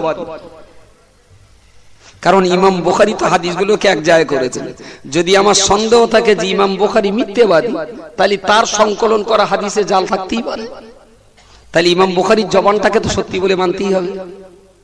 নবী কোন জায়গায় বলে গেছেন যে রাশিয়ার বোখারাতে মুহাম্মদ বিন ইসমাইল বুখারী বলে একজন আসবে, সেইটি যে কথাগুলো লিখবে সেইগুলো খাঁটি, বাকিগুলো জাল। এইটার একটা হাদিস দেখাবা। সুতরাং বসিরহাটের বড় মাওলানা সাহেবের মতো মানুষ, ফুরফুরার মুজাদ্দিদুজ জামান আবু বকর হুজুরের মতো মানুষ, মেজলা হুজুর পীর কেবলার মতো মানুষ, আহমদ আলী হামিদ জালালির মতো মানুষ, খান জাহান আলী শাহ জালাল রহমতুল্লাহ আলাইহির মতো মানুষ, বজলুর রহমান দরগাপুরীর মতো মানুষ, আলহামদুলিল্লাহ, এরা কি হাদিস কোরআন বুঝতেন না? এরা কি একেবারেই গোয়ার গোবিন্দ ছিলেন? এদের কি কোনো হুঁশতাল ছিল না? প্রিয় শ্রোতা মণ্ডলী, মনে রাখুন, আমি আপনাকে বলতে চাইছি, আল্লাহ পাক রব্বুল আলামিন যুগ যুগ ধরে ধরে এইভাবে একটার পর একটা হাদিস শরীফে রাসূলুল্লাহ বলেছেন, বাল্লিগু আন্নী ওয়ালাউ আয়া। হে আমার প্রিয় সাহাবী, তোমরা যদি একটাও কথা জ্ঞানী যদি অর্জন করতে পারো, একটা জ্ঞান যদি তুমি অর্জন করতে পারো, তোমার এই ছোট্ট একটা জ্ঞানটাকে তুমি জনগণের কাছে পৌঁছে দাও, এই জ্ঞান তুমি অন্যের দরবারে পৌঁছে দাও, তোমার ভিতরে যে জ্ঞানটা রয়েছে সেই জ্ঞানটা তুমি আরো 5টা মানুষকে শেয়ার করে দাও। হে আল্লাহর বান্দা, মনে রাখুন, হাদিস আর কোরআন যদি একমাত্র আমাদের মানতে হয়, তাহলে রাসূলুল্লাহর হাদিস অনুযায়ী আমি ওই জ্ঞানটা আর 5টা মানুষকে পৌঁছে দিলাম, এটাও তো রাসূলুল্লাহর নির্দেশ বলেই পৌঁছে দিলাম। অনেক সময় আমাদের কাছে অনেক যুবক ছেলেরা বলে হুজুর জাকির নায়েক সম্পর্কে কি হবে? আমি জাকির নায়েক লোকটা খুব ভালো লোক, শিক্ষিত লোক, বুদ্ধিজীবী, জ্ঞানী লোক, তবে না মানলি ভালো হয়। লোকটা বিরাট ভালো, তবে তুই বেই করিস না। আমি কেন? তাহলে সহ্য করতে পারবি না। তাহলে দেখেন দিনই তার হাতে হাত দিয়ে কত লোক মুসলমান হচ্ছে। আপনাদের হাতে হাত দিয়ে কেউ তো এখনো মুসলমান হয়নি, সে লোকের হাতে হাত দিয়ে কত অমুসলমান ইসলাম কবুল করছে। আপনি বলছেন কি এই লোকটা সম্পর্কে? আমি শোন, জাকির নায়েকের হাতে হাত দিয়ে যদি 10 লক্ষ মুসলমান অমুসলমান যদি ইসলাম কবুল করে, তবুও তুই সত্যটা মেনে নে, জাকির নায়েক কোরআন শুদ্ধ করে পড়তে শিখেনি। কথাটা বোঝা যায়নি? আলহামদুলিল্লাহি রাব্বিল আলামিন আর রহমানির রহিম মালিকি ইয়াউমিদ্দিন ইয়্যাকা না'বুদু ওয়া ইয়্যাকা নাস্তাঈন। শুদ্ধভাবে জাকির নায়েক কোরআন পড়তে পারিনি। তিনি যা কোরআনগুলো পড়ছেন আমরা বাই মেল বিভিন্ন রকম ভাবে পাচ্ছি। একটা ছোট্ট বাচ্চা ছেলে, যে ছেলেটা 2-4 পারা কোরআন মুখস্থ করেছে, তাকে শুনিয়ে দিন, এক কথায় বলে দেবে সূরা ফাতিহার ভিতরে 375টা ভুল। তার হাতে হাতে কত লক্ষ লোক মুসলমান হচ্ছে, হোক, আমার দুঃখ নেই। তবে জানবেন, মশলা মাসাইল দিয়ে নাক গলাবার ক্ষমতা আর অধিকার আর যোগ্যতা জাকির নায়েকের নেই। তাহলে না তো আলী অমুসলমানরা কলমা পড়ছে কেন? বলে একটা কারণ আছে। এখানে যত ভাই আছেন চেতনাশীল বুদ্ধিজীবী ভাই, পিছনে অনেক ভাইগুলো দাঁড়িয়ে রয়েছেন, ওদের একটু বসতে দাও। বলছি ভিতরে তো জায়গা আছে, একটু ঢুকে যাও, অনেক জায়গা আছে, একটু বস, একটু বসো ভিতরে, যেখানে যা জায়গা খালি আছে ওখানে একটু বস, কোনো অসুবিধা নেই। যে কথাটা বলছিল, এখন না আমাদের সে বাড়ি না খাওয়ার মজা উঠে গেছে। যখন ছোট ছিলাম আমাদের কোম্পানিতে তো প্রোডাকশন আল্লাহর রহমে অনেক, আমরা 6 ভাই আর 6 বোন। অনেক আবার জিজ্ঞেস করে তোমার আব্বার কি 2টো বে? আমি বলি না, একটা। 2টো বে হলে আবার 24টা হইতো আল্লাহর রহমে। 6 ভাই আর 6 বোন। তা একটা বোন জমা হয়ে গেছে আর বাকি 6 ভাই আর 5 বোন এখনো আছে। তা ওই যখন মাদ্রাসা পড়তাম সব বাড়ি টাড়ি এলে 8-9 ভাই বোনে যখন এক জায়গায় খাতি বসবো, তা মা দেবে, ভাইয়ের বড় ভাইয়ের তখন বিয়ে হয়নি, বৌমা টোমা বাড়ি কেউ নেই, মা দেবে। তা মা একদম জ্বলিয়ে দেবে, এর ঝোল দাও, ওর পটল দাও, এ আলু খাবে না, ওর ডালির তলাতে দাও, এর ডালির মাথানি দাও, কত রকমের ভাই না।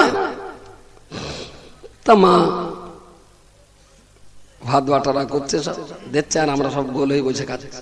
এইবার গোস্ত সব খাওয়া হয়ে গেছে, আর গোস্ত দেবে। প্রথমে গড়ে 1 চামচ করে মেরে গেল, কারোর কিছু বলার টাইম পেলে না। এইবার আমি বললাম মা একটুখানি একটু আবজোস দাও দিন, 1 চামচ। আবজোস চামচ, আবজোস কমনে থাকে হাঁড়িতে, আবজোস উপরে মানে কি সর্বস্বের উপরে? তার মানে হাঁড়ির ভেতরে সবার উপরে আবজোস। তা যেই বললাম আবজোস, চামচ মেরেই তুলে দিল। এমন ভাই একটু খুব খুঁটি গেছে গায়ে, ভাই বলতাম একটা দিল হবে। এইবারে মার মাথা ব্যস্ত, সেই হাঁড়ির ভেতরে নে চামচ নে দে, তা সারা পর্যন্ত দৌড়চ্ছে, শুধু হাঁড়ির ভেতরে খড়খড় করতেছে, দিল আর পায় না। মা বলতে তোর গা জ্বালায় না, জ্বলে মরল। বলে এদিক সেদিক করে খুঁজিয়ে একটুখানি একটা দিল পেনা পেয়ে এলো। দিল কি পরান বা চাল্লা জানে, তাই দিয়ে বুঝিয়ে দিলে এই লেখা। আমি এড়ে গরু না গাই গরু? মা বলতে গাই গরু। তাতে একটু পালান দিবি আমার একটা। মার মাথা শেষ। আমি চেয়েছি আফজোস, ফটাং করে তুললো আর মারলে। কিন্তু যখন দিল চাচ্ছে আমার মার মাথায়, তখন ভূত চাকাচ্ছে। ও যখন পালান চাচ্ছে, মা তখন অস্থির হয়ে যাচ্ছে। আবার সেই নাকড়ি মিরি খুঁজিয়ে একটা সাদা বানা ছিল, সেইটা তুলে বলে ও বাসে মুখ ইচ্ছে তো একটু মামা বাগান, বলতাম আমারটা সিনার হাট দিবি। আফজোস চালিয়ে দিয়ে দেওয়া যায়, কারণ হাড়ির একদম মুখ পাত থাকে। কিন্তু দিলটা কমনে আছে, পালানটা কমনে আছে, সিনাটা কমনে আছে। এই বের করতে গেলেই না গামছা ভরে লাভ দিয়ে হবে ভেতরে। আফজোস দেওয়ার ক্ষমতাটা জাকির নায়েকের আছে, দিল পালান আর সিনা খুঁজে দেওয়ার ক্ষমতাটা জাকির নায়েকের নেই। বেকার পাগলামি করিস না। প্রিয় শ্রোতা মণ্ডলী, মনে রাখো না, ইসলাম ধর্ম ইসলাম ধর্মটাকে যদি এক হাঁড়ি রান্না করা গোশতের সঙ্গে তুলনা করি, ইসলামটাকে যদি এক হাঁড়ি গোশতের সঙ্গে তুলনা করি, ওই গোশতের হাঁড়ি স্বল্প আলগা করলেই প্রথম যে আবজোসটা দেখতে পাবো ওটাই হলো ওয়াহদাহু লা শারীকা লাহু, এক আল্লাহ ছাড়া দ্বিতীয় কোনো মাবুদ নাই, লা ইলাহা ইল্লাল্লাহ, এক আল্লাহ ছাড়া দ্বিতীয় কোনো মাবুদ নাই, লা তুশরিক বিল্লাহি ইন্নাশ শিরকা লাযুলমুন আযীম, আল্লাহর সঙ্গে পৃথিবীর কাউকে শরীক করো না, লা তুশরিক বিল্লাহি ওয়া ইন কুতিলতা ওয়া হুররিকতা, তুমি কখনো আল্লাহর সঙ্গে শরীক করো না, যদিও তোমাকে কতল করে দেওয়া হয়, যদিও তোমাকে জ্বলন্ত আগুনে জীবন্ত পুড়িয়ে মারা হয়, তথাপিও তুমি যেন আল্লাহর সঙ্গে শরীক করো না। ইসলাম নামীয় গোশতের হাঁড়িতে সর্বশ আলগা করলেই মাথার উপরে বসে আবজোস, একত্ববাদ আর বহুত্ববাদের এই আবজোস যখন তখন যে কোনো কাউকে দিয়ে পারো করা যাবে, কিন্তু বান্দা মনে রেখে দিয়ে নামাজ পড়তে পড়তে 2 রাকাতের 4 রাকাতের মাঝখানে বসে আত্তাহিয়াতু পড়ে দরুদ শরীফ কিছুটা পড়ে ফেলেছি, এখন মশলাটা কোথায় পাওয়া যাবে? এ পালানে পিস খুঁজে হাঁড়ির ভিতর থেকে বার করার যোগ্যতা জাকির নায়কের নেই। ও আবজোস চেনে, সোসেজদা চেনে না, কারণ সোসেজদা চিনতে গেলে ওর ভেতরে গত 1400 বছর ধরে লাখো আলেম ওলামার গবেষক ওর ভেতরে ডুবুরির কাজ করেছে, তারপরে পালান, দিল, কলজে, ফ্যাপসা, সিনার হাড়, তারাই হাঁড়ির থেকে গুছকে গুছকে গুছকে গুছকে আলাদা করতেছে।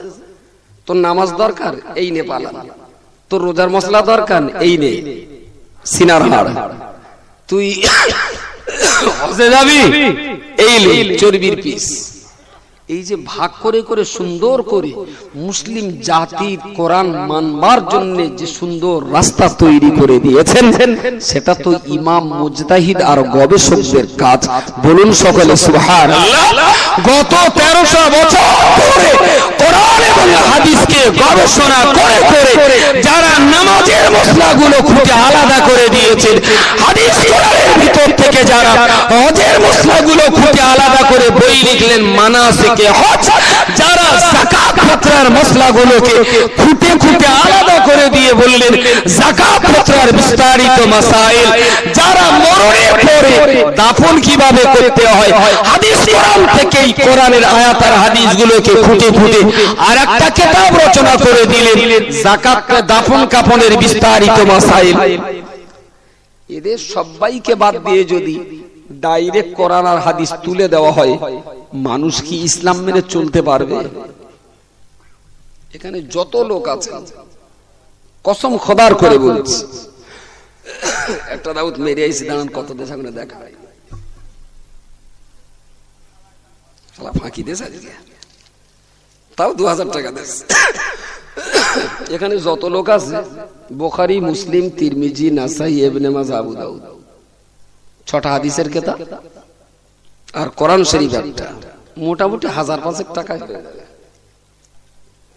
6টা হাদিসের কিতাব আর 1 পিস করে কোরআন শরীফ প্রত্যেকটা লোকের দেব। শর্ত হলো প্রত্যেকটা লোক, যত লোক আছে রাস্তার ধারের লোকগুলো আপনার নেবেন না বাদ দেবেন? আচ্ছা, ওরকে বাদ দিলে আপনি সভাসন্ধির যখন যদিও একটা ফুলসিরাতের ওপারে না, তবু ওরকেও দেওয়া হবে, যেহেতু আলোচনা শুনছি সবার দেওয়া হবে। শুধু একটাই শর্ত থাকবে, জীবনে আর কোনোদিন কারোর কাছে কিছু জিজ্ঞেস করবে না। তোমার নামাজের কথা সব ওতে আছে, তোমার রোজার কথা সব ওতে আছে, তোমার চাষাবাদের কথা সব ওতে আছে, তোমার হজ যাকাতের কথা ওতেই আছে, মা মরে গেলে কবর দেওয়ার ব্যাপার ওতেই আছে, শালিশায় না হলে বিয়ে দেওয়ার ব্যাপার ওতেই আছে, তথা সমস্ত ফতোয়া, ফারায়েজ, মসলা, মাসাইল যা প্রয়োজনীয় ওয়ালা রাতাবি ওয়ালা ইয়াবিসিন ইল্লা ফি কিতাবিন মুবিন। এক একজনের 5000 টাকা করে যা খরচ হবে, যদি 200 লোক থাকে তাহলে আমার 10 লাখ টাকা যাবে। 100 লোকে 5 লাখ, 200 লোকে 10 লাখ টাকা দেবো। খোদার কসম বলছি, প্রত্যেকটা লোকের বই কিনে দেবো, শুধু একটাই শর্ত, জীবনে কারো জিজ্ঞেস করলে হবে না, আমল ইবাদত যা করার এই হাদিস আর কোরআন পড়ি তার করতে হবে। লেবে কেটাকার হাত তোলেন, হাত তোলেন, হাত তোলেন। শর্ত একটাই, যে জীবনে কারো কাছ থেকে জিজ্ঞেস করলে যাবে না, হাদিস কোরআন আছে পুরিয়ে পুরিয়ে চলবে, কারণ কোরআন হাদিস ছাড়া কিচ্ছু মানা যাবে না। তুমি যেই কারো জিজ্ঞেস করতে যাবো, আমি বলে এটা তো হাদিসই নেই, বই আছে তো, তুমি পড়িয়ে মানো। বলছেন না পাকামি করা ভালো, তার পোঙা পাকামি না করাই ভালো হয়। ইয়ার কি নাম চালি ভাজা না, জনগণকে বলে দিলে এ বলতেস বসিরহাট হুজুর মানো, ও বলতে দরগাপুরীর মানো, এ বলতে দাদা হুজুরির মানো, ও বলছে সুফি ফাতে আলী ওইসির মানো। আমরা বলছি না, তালতলা বেলতলা গোলতলা বসিরহাট ফুরফুরা কারুর মানতে হবে না, ডাইরেক্ট মদিনা মানো। জনগণ বললো সর্বনাশ, শালা কাইম সাহেব বললো বসিরহাট হুজুরির কথা, বসিরহাট হুজুর কোথা কাজ থার পোকা, আমি বসিরহাট হুজুর মানতে যাবো কেন? এরা বলতেস নবীর কথা, তাহলে এক চান্সে মদিনায় যাওয়া ভালো। জনগণের ব্রেন 1 মিনিটে ওয়াশ হয়ে যাচ্ছে, কারণ এরা বলেছে তালতলা বেলতলা দাদা হুজুর বসিরহাট হুজুর, আর ওরা বলে যাচ্ছে একদম ডাইরেক্ট মদিনা। তাহলে শালা এসব সার পোকা তালা পোকা ওই পোকার জাত, ওসব ছেড়ে দাও, একদম ডাইরেক্ট মদিনা ধরো। কিন্তু ডাইরেক্ট মদিনা যাওয়ার ঠেলাটা বোঝা যাচ্ছে, কত বোঝা যায়নি? আমি বলছি তো 10 লক্ষ টাকা আমার যায় যাবে, সবার বই কিনে দেবো, কিন্তু এই শর্ত কারোর জিজ্ঞেস করলে যাবে না, বই পড়ে নিজে নিজে মানতে হবে। যদি কেউ বলে লোকের কাছ থেকে জেনে নাও, ওইটা তো হবে না। আমার বলছে, বলে হুজুর কেন জাকির নায়েব খারাপ, কি বলছে? আমি বললো কেন? তা বলছে না তিনি তো বলছেন হাদিস কোরআন ছাড়া কিচ্ছু মানা যাবে না। আমি জাকির নায়েব বলেছে, তাহলে হ্যাঁ বলেছে। আমি না, এরকম কথা তো বলতেই পারে না, অথচ আমি জানি বলেছে। তাহলে না ভাই বলেছে, আমি তুই কসম করে বলতে পারি? বলে আল্লাহর কসম করে বলছি ভাই, আমি ইন্টারনেট থেকে ওনার ডাউনলোড করে শুনেছি, উনি বলেছে হাদিস কোরআন ছাড়া কিচ্ছু মানা যাবে না। বলি এত বড় কথা বললো? বলে হ্যাঁ ভাই বলেছে, জাকির নায়েব যে বলেছে ওরা আগে আমি জানি, কিন্তু ওরে ভালো করে পেক কে নিল, পেক কেটে কেলে আমি বলি তাহলে এই কথাটাই ঠিক। বলছে হ্যাঁ ভাই। আমি তাহলে তুই বল জাকির নায়েব কি কোরআন? তা বলতেছে না, আমি জাকির নায়েব কি হাদিস? বলছে না, তাহলে ওরও নিলুম না। আর কিছু বলার আছে? জাকির নায়েব তোর কোরআন না, জাকির নায়েব তো হাদিস না, তাহলে ওরও নিলুম না। তাই এমএ পাস করা ছেলেটা একদম বোকার মতন হাগর দিন গেলে, কি ব্যাপার এতে কেমন নিয়ত করলেন এই কথা বল? বোকা পাড়ায় বড্ড ঘোল বিক্রি করা যায় না। প্রিয় শ্রোতা মণ্ডলী, মনে রাখুন এই কোরআনের ভিতরে মানব জীবনের যাবতীয় তথ্য বিদ্যমান, রাসূলুল্লাহর হাদিস শরীফের ভিতরে যাবতীয় কোরআনের ব্যাখ্যা বিশ্লেষণ শব্দ সেখানে বিদ্যমান। কোরআন আর হাদিস শরীফের ভিতরে মানব জীবনের সমস্ত প্রয়োজনীয় তথ্য তার ভিতরে বিদ্যমান। কিন্তু বান্দা এটা তো মনে রাখতে হবে, ওই কোরআনের মশলাগুলোকে ওই কোরআন মেনে চলতে গেলে ওর ভিতর থেকে প্রয়োজনীয় কথা কোনটা আমার জন্য দরকার, এই কথাটা বের করবার মতন ক্ষমতা কার আছে? ওষুধ কিনলাম, কাশির ওষুধ, ওর গায়ে লেখাই রয়েছে যে 6 বছরের নিচে যাদের বয়স তারা হাফ চামচ করে দিনে 2 বার, 20 বছর বয়স যাদের তারা 1 চামচ করে দিনে 3 বার, তার উপরে যাদের বয়স তার গা 2 চামচ করে দিনে 4 বার। ওর গায়ে লেখা রয়েছে, একদম লেখাই আছে। আমি তো বললাম কাশি হচ্ছে, ওষুধের দোকানে গিয়ে বললাম ভাই একটা কাশির ওষুধ দাও দিন। ও দিলে বলতে কি করে খাবো? বললো ওর গায়ে লেখা রয়েছে যা। এখন সে তো নে সব অন্ধকার দেখতেছে, কারণ 11 ক্লাস কম মাধ্যমিক পাস, পুরো অন্ধকার দেখতেছে, কিচ্ছু বুঝতে পারতেছে না, জীবনে তো স্কুলে যাই নাই। তা ভাই তোর গায়ে লেখা রয়েছে, কিন্তু আমি তো সে লেখা তো চড়তে পারতিস না। কারণ ওই লোকটারে বলে দিলে ওষুধ খাবে কেন? তাহলে আমি খাবো। তোর বয়স কত? তাহলে 33 বছর, তাহলে 2 চামচ করে দিনে 4 বার খাওয়া। এই লোকটা নিজে পড়ে খাতি পারিনি, লোকে ওর একটু বলে দেছে। এখন যে লোকটা বলে দেছে, এই বলে দেওয়াটার কথা নেওয়া কি বড্ড অন্যায়? তার মানে কি ওই লোকটা কোম্পানির অগ্রাহ্য করছে? যারা কোরআন আর হাদিসটা খুঁজে বের করতে পারে না, পীর মাশায়েখরা তাদের বলে দিল দিনে 2 চামচ করে 4 বার খা। কথাটা যদি কোরআনের কথাই হয়, ওষুধের লেভেলের কথাই হয়, তাহলে তার বলাটাই বা কেন অন্যায়? আর তার কথা শুনে ওষুধ খাওয়াটাই বা আমার অন্যায় হলো কি করে? হায় হায় হায়, বললো না যার ওষুধ তাই সেটি পড়ে খাবে। সেটা তো আমিও চাই, গোটা বাংলা কোরআনের মুফাসসির হয়ে যাক, সারা মুসলমান হাদিসের মুহাদ্দিস হয়ে যাক, এটাও তো আমিও চাই। এরা সবাই যদি কোরআনের মুফাসসির হয়ে যাবে, এরা সবাই যদি হাদিসের মুহাদ্দিস হয়ে যাবে, আলহামদুলিল্লাহ, কারো জিজ্ঞেস করতে হবে না। হাদিস কোরআন পড়বে, সেই মতো কাজে লাগাবে। কিন্তু তুই হাদিস কোরআন তুলে দিচ্ছিস কার হাতে? হারা যারা আদতেই ডিঙি নৌকা চালাতে পারে না, তাদের তুই আকবরী জাহাজ চালাতে বলতেছিস? এই কি তোর লেখাপড়ার হোস্টাল? যারা জীবনে বাড়ির পুকুরটা সাঁতার দেয়নি, তুই তাদেরকে লোহিত সাগর পাড়ি দেওয়ার চ্যালেঞ্জ দিচ্ছিস? অন্তত একটু হোস্টাল থাকার দরকার ছিল। হাদিস কোরআনটা তুলে দিচ্ছিস কার হাতে? সে কি আরবিটা পড়তে পারে? বললো হাদিস কোরআন ছাড়া কিচ্ছু মানা যাবে না। তাহলে তুই মাইকে ওঠো আর শুধু বলো, ভাই ইসলাম প্রচার করতে এসেছি, ইসলামের জন্য মেনে চলার জন্য কোরআন শরীফ আর হাদিস শরীফ থাকলো, এইগুলো আপনারা মেনে চলবেন। কি চুলকুনিতে 2 ঘন্টা ধরে অজ বাড়াস, 2 মিনিটই তো অজ হয়ে গেল, এর বাইরে তো আর কোনো অজ নেই। যেই বলবে নামাজ 5 ওয়াক্ত ফরজ, থাবড়া মারবো, লাভ, ও তো কোরআন শরীফের, তোর বলার কি দরকার? চুলকুনি মেরে তোর অবস্থা করার দরকার নেই, তুই শুধু উঠবি, আসসালামু আলাইকুম, ওয়া আলাইকুম আসসালাম, মুহতারাম দোস্ত বুজুর্গ, আল্লাহর কোরআন আর নবীর হাদিস মেনে চললেই জান্নাত পাওয়া যাবে, আমা আলাইহিল ইল্লাল বালাগ, খুশি গাড়ি চালা। অজ আর কিছু বাকি আছে? ভাই আমার কথা বোঝা যায়নি? নামাজ কাজা করলি জাহান্নাম, বলার দরকার নেই, তো কোরআন শরীফে আছে, হাদিস শরীফে আছে। যাকাত না দিলে কিয়ামতের দিন জাহান্নামের সেই শাস্তি হবে, বলার দরকার নেই, তো হাদিস কোরআনে আছে। সুতরাং তোমার তো 2 মিনিটই শেষ হওয়া উচিত। তুমি 2 ঘন্টা ধরে কি চুলকুনি মেরতেছো মাইকের সামনে বসে? অজ আমরা একটু করি, কারণ আমরা কোরআন হাদিস জনগণের বোঝানোটাকেও এটাও হাদিস কোরআনের আওতায় বলে আমরা বলি। আমরা অজ করবো, তোমরা অজ করো তো মানানসই না। তোমরা একটাই যে হাদিস মানো আর কোরআন মানো, অমালাইনিল বালাগ। বলাটা কি বড্ড অসামাজিক হচ্ছে বলে মনে হয় নাকি বলেন?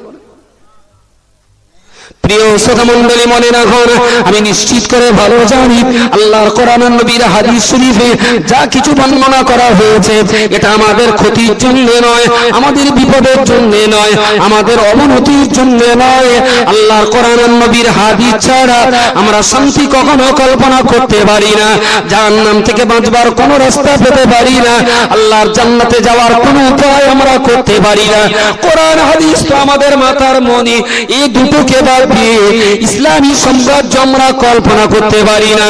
কিন্তু বান্দা এটাও তো মনে রাখতে হবে, হাদিস শরীফ আর কোরআন শরীফের সমস্ত কথাগুলো যদি আমাকেই পড়তে হয়, আল্লাহর বান্দা মনে রাখুন, আল্লামা রুহুল আমিনের মতো এত বড় একজন আলেম, যিনি 70 খানা তাফসীরের কিতাব পড়েছিলেন, 60-এর কাছাকাছি হাদিস শরীফের কিতাব পড়েছিলেন, 76 খানা ফতোয়ার কিতাব পড়েছেন, 80-র মতো উসুলে হাদিসের কিতাব তিনি পড়েছেন।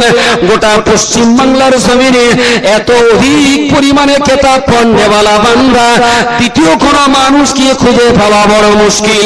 এত অধিক কিতাব পড়ার পরে দেওয়া, এত অতিরিক্ত পরিমাণ কিতাব পড়ার পরে দেওয়া, আল্লামা রুহুল আমিন যখন ফতোয়া আমিনিয়া কিতাব লিখেছেন, খুলুন বসে হুজুরের ফতোয়া আমিনিয়া, জিজ্ঞেস করা হলো, হুজুর কোন ব্যক্তি একটা মেয়েকে বিয়ে করার পরে তার স্ত্রী বেঁচে থাকা অবস্থাতেই তারই সহোদর ছোট বোনটাকেও বিয়ে করেছে, এটা কি জায়েজ হবে? হুজুর তার নিচে লিখলেন, এটা কঠিন হারাম, শালিটাকে যতই বিয়ে করুক ও বিয়েটা কখনো জায়েজ হয়নি, ওর সঙ্গে যদি মেলামেশা করে সেটা জেনা হবে। কোথায় আছে? না কোরআন শরীফে 4 পারায়, না কোথায় আছে লিখে দিলেন, কোরআন শরীফ 4 পারা, ও আনতা জামা বাইনাল উখতাই, কোরআন থেকে দলিল দিয়ে দিলেন যে 2 বোন একসঙ্গে বিবাহ করা যায় না।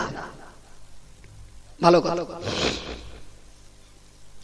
প্রিয় শ্রোতা মণ্ডলী, মনে রাখুন, বসে হুজুর কে কেউ মশলা জিজ্ঞেস করছেন, হুজুর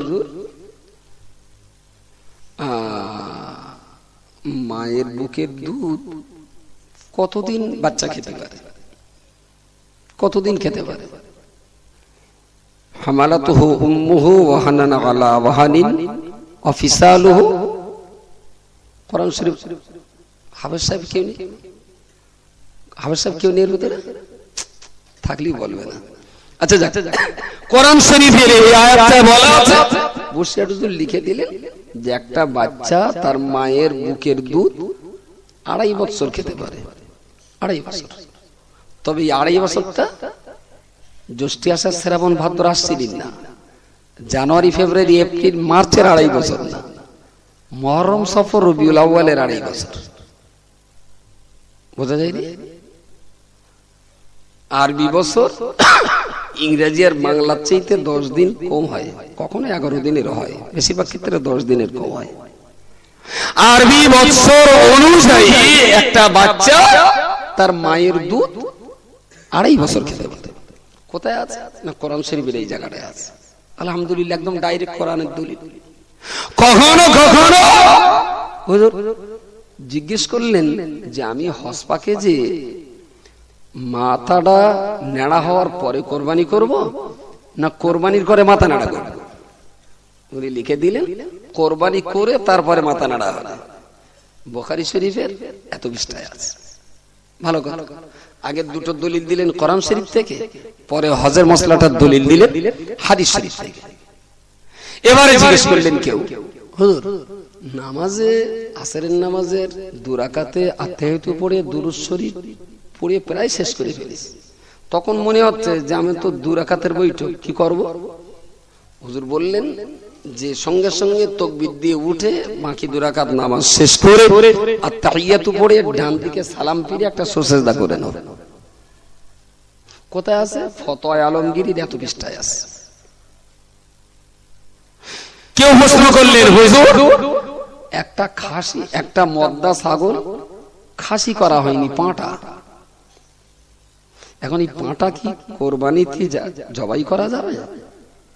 হুজুর লিখলেন পাঁটা জবাই করা কোরবানিতে জবাই করা জায়েজ। কোথায় আছে? রদ্দুল মুহতারের এত খণ্ডে এই পৃষ্ঠায় আছে।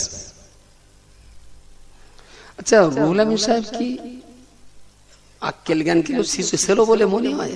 কত বড় হুঁশো লোকটা। তুমি যখন কোরআন মানো, কোরআন থেকে দলিল দিয়েছো, ভেরি গুড। তুমি যখন হাদিস মানো, হাদিস থেকে দলিল দিয়েছো, ভেরি গুড। ফতোয়া আলমগীর আর রদ্দুল মুহতার তো কোরআনও নয়, হাদিসও নয়। রুহুল আমিন সাহেব এই দুটো কিতাবের দলিল দিলেন কেন? তার মানে বসিরহাট হুজুরের জীবনে কোরআন আর হাদিসের সব কিতাব সুন্দর করে পড়া হয়নি।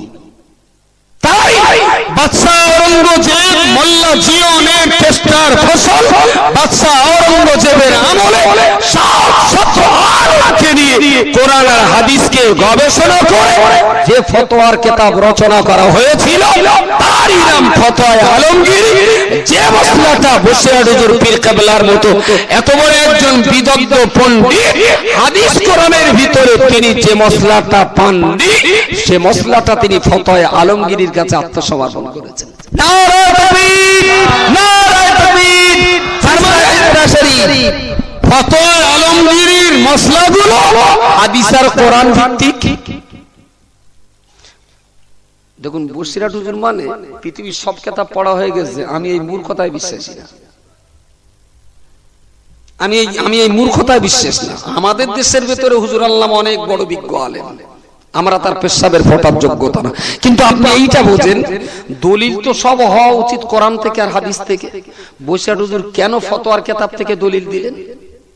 তার মানে এই দলিলগুলো কোরআন আর হাদিসের যে যে জায়গায় আছে সম্ভবত সেই জায়গাগুলোতে বসিরহাট হুজুরের এখনো সফর হয়নি, যার জন্য পূর্ব জমানার গবেষকদের গবেষণাকেও বসিরহাট হুজুর ধার করেছেন।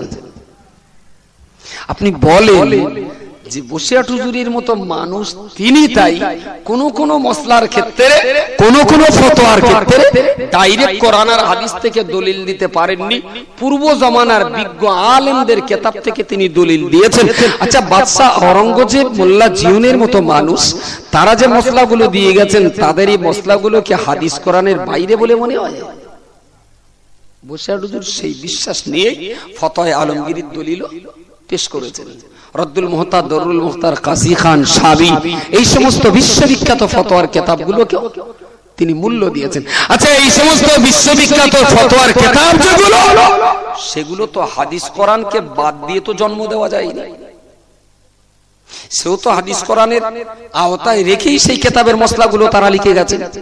আমি বলতে চাচ্ছি এত বড় একজন আলেম হওয়ার পরেও তিনি অন্যের ফতোয়ার কিতাব থেকে মশলা ধার করেছেন। আর আমার আর আপনার মতন সারপোকার হাতে যদি কোরআন আর হাদিস তুলে দিয়ে নামাজ পড়তে বলে, ওনার ডিম সারা জীবনেও এক রাকাত নামাজ পড়ার চান্স পাবে। মা মরে গেল, বললো কাফন পরাবো, আমি কড়া পরাবো, তাহলে 5টা। আপনি কমনে পেয়েছো, তাহলে বসে হুজুরি নামাজ শিখে মারবো থাবড়া শয়তান কমনে করে। বসে হুজুরি নামাজ শিক্ষাকে আরশ আজিম থেকে পড়েছে? জালিয়াত কথা, তুই মুসলমান হয়েছিস কোরআন হাদিস বাদ দিয়ে নামাজ শিখালে টানার করতে জুতোর বাড়ি মারি, তোর মারে কাফন পরাবি। এইলে কোরআন শরীফ আর এই হাদিস শরীফ, হাদিস কোরআন পড়িয়ে দেখ ক কাফন আস। আচ্ছা, যে মা মরিয়ে গেছে ও ছেলের হাতে হাদিস আর কোরআন তুলে দিল, পড়িয়ে দেখ ক কাফন দিতে হবে।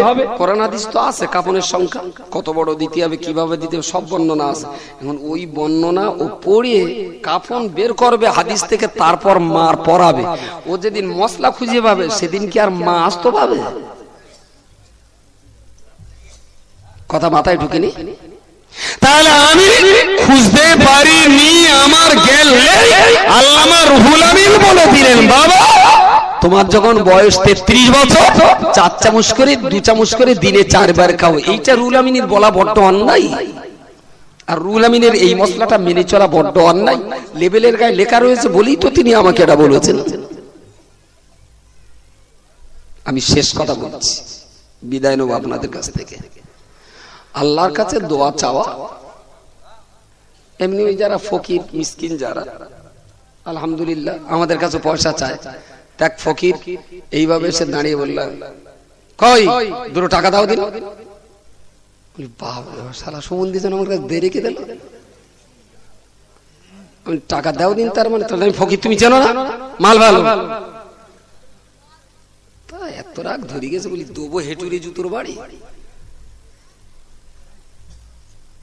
আর এক ফকির এসে একাতে ঝোলা ডালে বলতে, ভাই আমরা কিছু খাওয়াইনি, 2 পয়সা দেবে। দুটোই চাওয়া, কথা বোঝা যায়নি। মমতা ব্যানার্জির কাছে যখন পার্থ চট্টোপাধ্যায় কথা বলে তখন একরকম ভঙ্গিমায় কথা বলে, মমতা ব্যানার্জির কাছে যখন আমাদের হাজী নুরুল কথা বলে তখন একরকম ভাবে বলে, তার একটা ডিজাইন থাকে। আবার যখন রনি যায় কথা বলতে তখন একরকম ভাবে বলে। পঞ্চায়েতের এক মেম্বার, তার একটু নেশা হয়েছে দিদির কাছে কথা বলে, তার দরজায় গিয়ে ও শুনেছে মমতা ব্যানার্জি কখনো কখনো এমএলএ টেমএলএ থাপ্পড় মারে, ওর গিয়ে একটু পটা বলে মতন টক টক টক কেঁপতে, তাকে কোন রকম গুড়ি শুড়ি মেরে সামনে গিয়ে বলতে, দিদি আমি না দুটো কথা বলতে এলাম, আমরা শুনি। তাহলে তুমি কাবান মারাচ্ছ কেন, ভালো করে বল। তার মানে ভয়তে ও দিল করে যে জমা হয়ে যাচ্ছে। মমতা ব্যানার্জি মানে টিএমসি পার্টির সুপ্রিমো, বহু এমএলএ পিটেছে। তাহলে যিনি যেরকম গুরুত্বপূর্ণ ব্যক্তি তিনি সেই রকম স্টেজে কথা বলে। প্রিয় রাসূল সাল্লাল্লাহু আলাইহি ওয়াসাল্লাম আল্লাহর সঙ্গে তার সম্পর্ক ছিল অত্যন্ত ঘনিষ্ঠ। তিনি আল্লাহর কাছে চলতে চলতে চেয়েছেন, হাঁটতে হাঁটতে চেয়েছেন, বসে চেয়েছেন, শুয়ে চেয়েছেন। আল্লাহর কাছে চাওয়ার যে হিম্মতটা আমার নবীর ছিল ততটা হিম্মত কি আমাদের আছে? নবী তো সৃষ্টি জগতের ভিতরে শ্রেষ্ঠত্বের রাজমুকুট আমার নবীর মাথায়, বলুন সকলে সুবহানাল্লাহ। আর আমরা গোটা জীবন আমাদের পাপে পাপে গোটা জীবন কালিমা লিপ্ত করে ফেলেছি।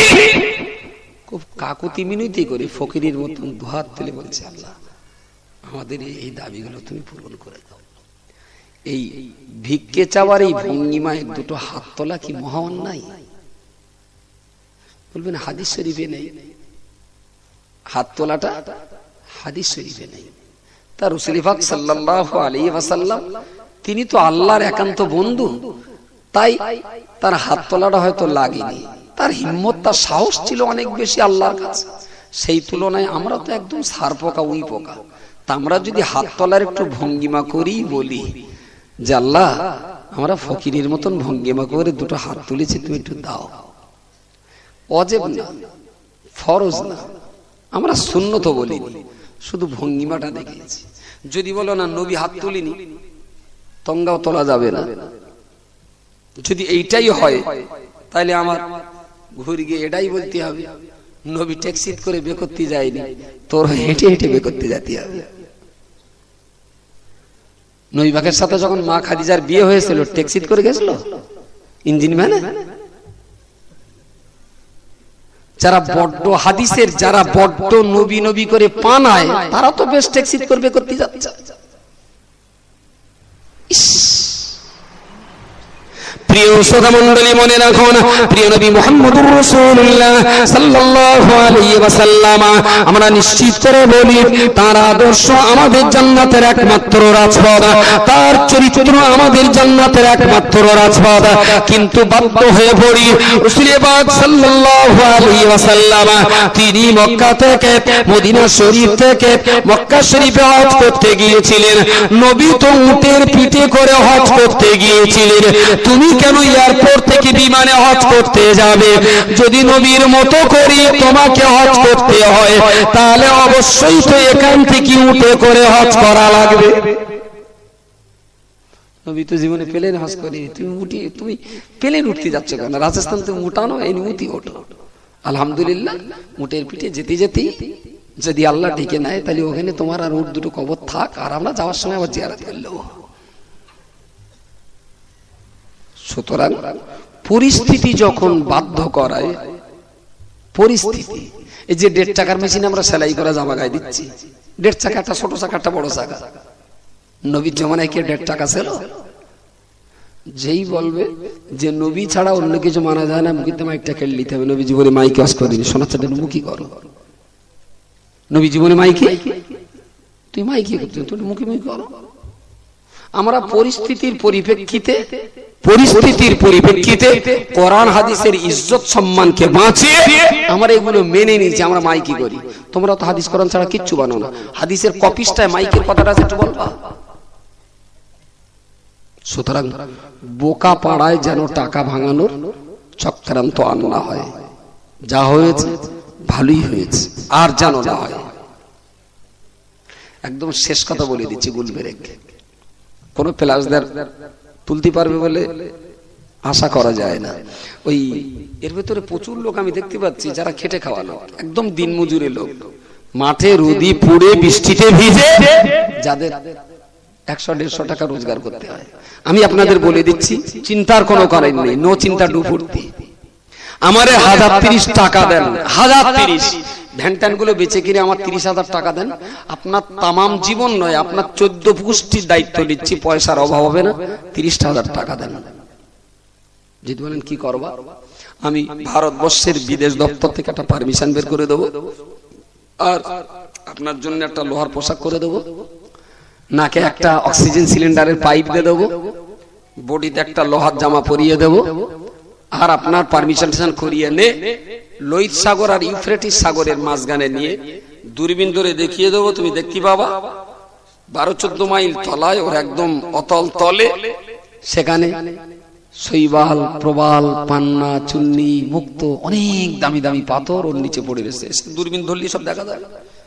আমি ওখানে এনে বলে দেবো, কচি কেন ইঞ্জিন ভ্যান ঠেলে মরতেছিস, কেন মাঠে সরষে কেটে কেটে জীবন দিচ্ছিস, 30,000 টাকা দিচ্ছিস, খরচ করে লাইন করে দিছিস, বিসমিল্লাহ বলে যা, ওখানে গে শুধু খুঁটি খুঁটি দুমুটোয় যা ধরবে, দুমুটো লে আসবি, তুই ওই গুলো নে একবার ড্যাঙায়, ওটার সঙ্গে সঙ্গে দেখবি সোনিয়া গান্ধী তোর কাছে চাও মাও করবে, অরিজিনাল মুক্ত 1 পিস দোয়া করছি, সোনিয়া গান্ধীর মতো লোক তোর পায়ে ধরবে, শুধু একবার গে ফিরতে পারলি হয়।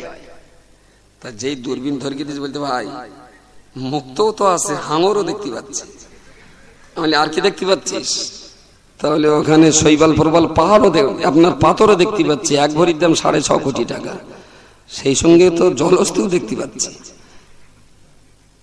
মানে তা যা 1 মুঠো লে আয়, সারা জীবনে খেটে খাইতে হবে না, শুধু একবার আনবি, 2 মুঠো আনতে পারলি তো 14 গোষ্ঠী বসে যাবে, 12 কমাবো পর্যন্ত তোর কাছে ছুটি আসবে, একটা অরিজিনাল মাল দাও।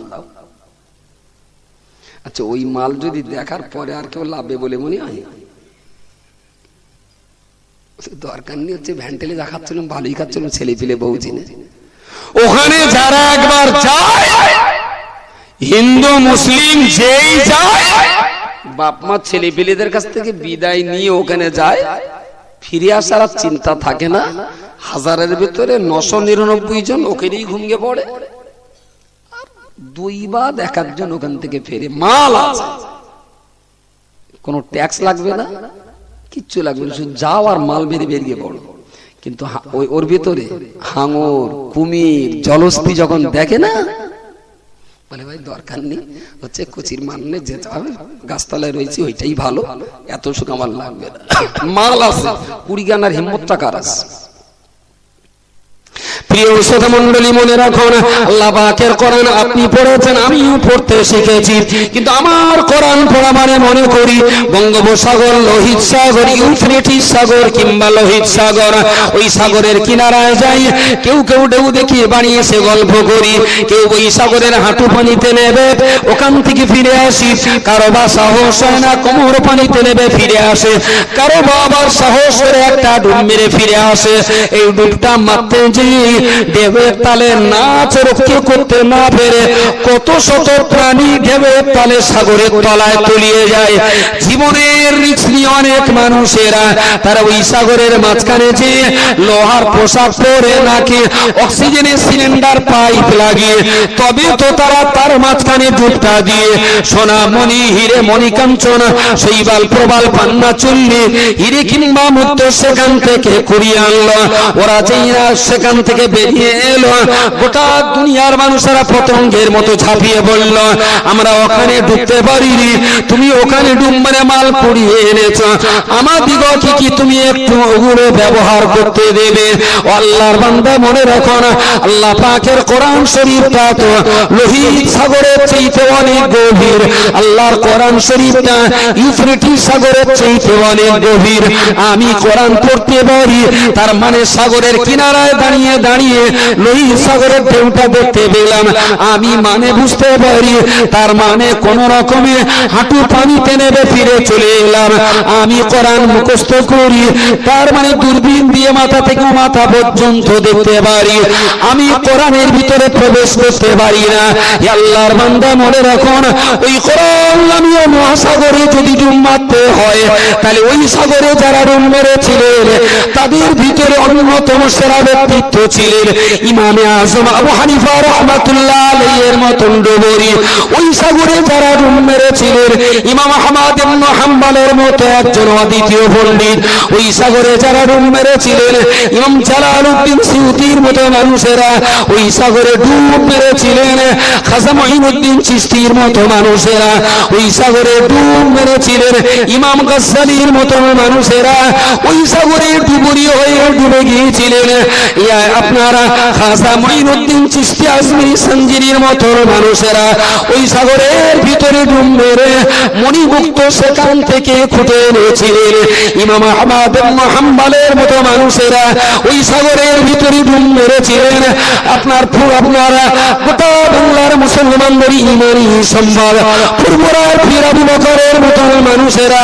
ওই মহাসাগরের ভিতরে ডুব মেরেছিলেন বসিরাতের বড় মাওলানা আল্লামা রুহুল আমিন রাহমাতুল্লাহ আলাইহির মতো মানুষেরা।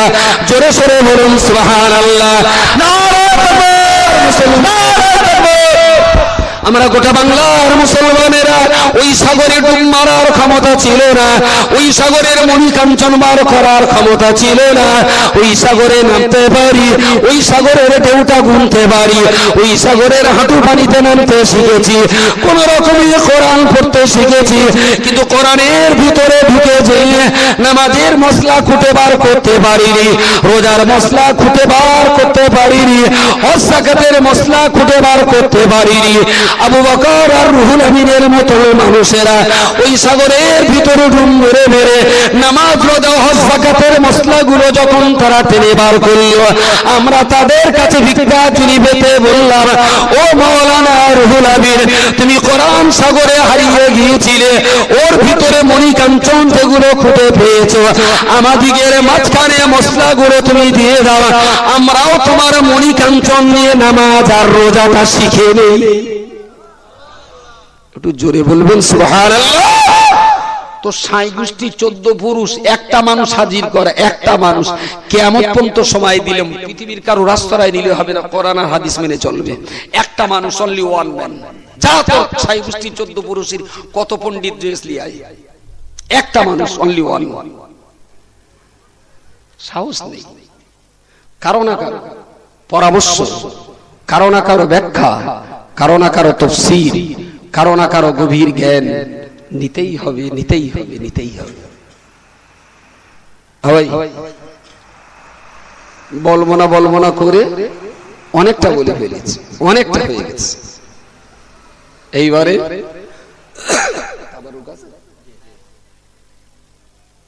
তাবারুক আছে, একটু তাবারুকটা সবার নিতে হবে। পেট ভর্তি হবে না, এক গাল করে নিতে হবে। তাবারুক এক গাল হলেও সবার খাতি হবে। তবে ওই আগে ছিল ধান কাটার পরে না, যারা ভালো চাষি ওরা খানিকটা ধান আজকে ভাঁড়ে পুড়িয়ে রেখে তারপর বাকি ধান সেদ্ধ করে। তার মানে এগুলো হলো কি ধান? বীজ ধান। কারেক্ট। এখন আমেরিকার চক্রান্তে পড়ে দেশের থেকে বীজ সব উঠে গেছে। এখনকার ধান গাবসা খাপসা দিলেও কলা হবে, তোতে ধান হবে না। এই চলে আমেরিকান ব্রিটিশ নীতি। একদম সারা ভারতবর্ষ শেষ করে ফেলে দিয়ে। ওই যে গম দিত ফিরি, ধান দিত ফিরি, কপির দানা ফিরি, ওলের বীজ ফিরি, ওই ফিরি মাল গিলগে গিলগে ভারত থেকে পুরো বীজ উঠে গেছে। আগে দেখতো খেতে ঝিঙে হলে একটা ঝিঙে রেখে দিত। কেন? এই ঝিঙেটা হলো বীজ ঝিঙে, এর দানা আবার সামনে বার রুটি হবে। দেখতুম আগে শস্য কাটার পরে পুরুষ তো শস্য খানিকটা রেখে দিত, সামনে বার এইগুলো ছড়াতে হবে। এখন আর বীজ রাখার কোনো জায়গা নেই, কারণ এখন এইসব হাইব্রিড মালদা চাষ করতেছে, ওই একবারই হবে, ওতে যা ধান হবে ওই ধান ছড়ালি তাতে আর ধান হবে না। এখন আমেরিকার এই চক্রান্তে যাবেন না, বীজ ধান একটু রেখে দেবেন মুঠোখানে। কি বলিস বোঝা যায়নি, রাখতে হবে। এখন সামনে বছর এই সভাটা আবার করতে হবে, মুঠোখানে একটু বীজ ধান রেখে তারপর তাবারুক খাওয়ার কথা বলতে হলো। যখন সামনে বছর আবার ছড়াতে পারি, চাষটা একেবারে বন্ধ হবে। এতটা লোক রয়েছেন আলহামদুলিল্লাহ। মিনিট ৫-৭ টাইম দিল, মিনিট ৫-৭ একদম ফটাফট বলতে হবে। মিনিট ৫-৭ চাল লাগবে কত?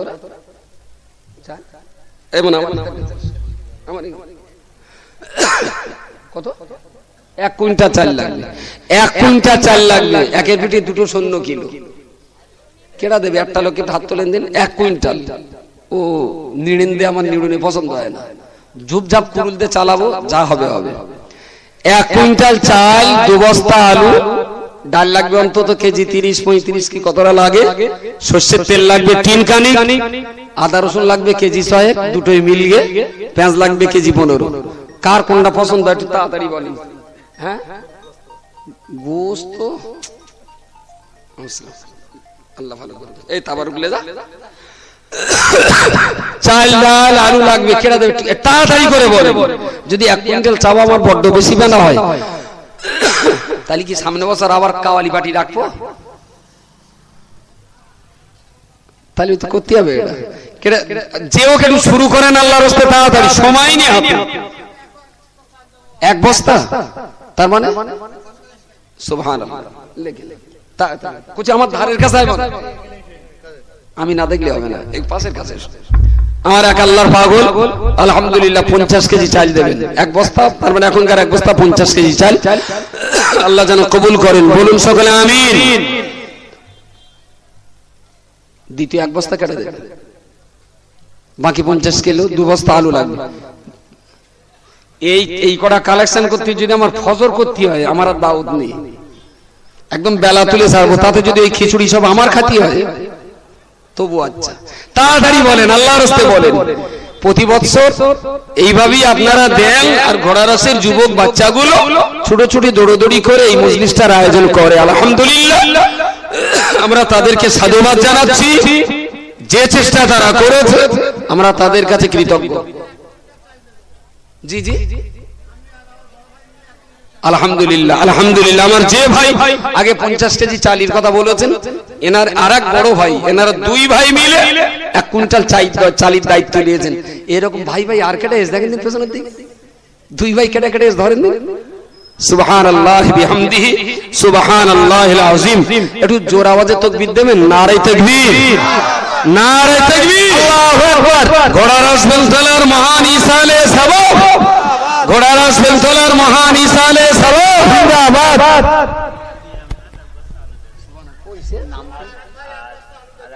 আলহামদুলিল্লাহ। আপনারই আরেক ভাই সুবহানাল্লাহ আলহামদুলিল্লাহ।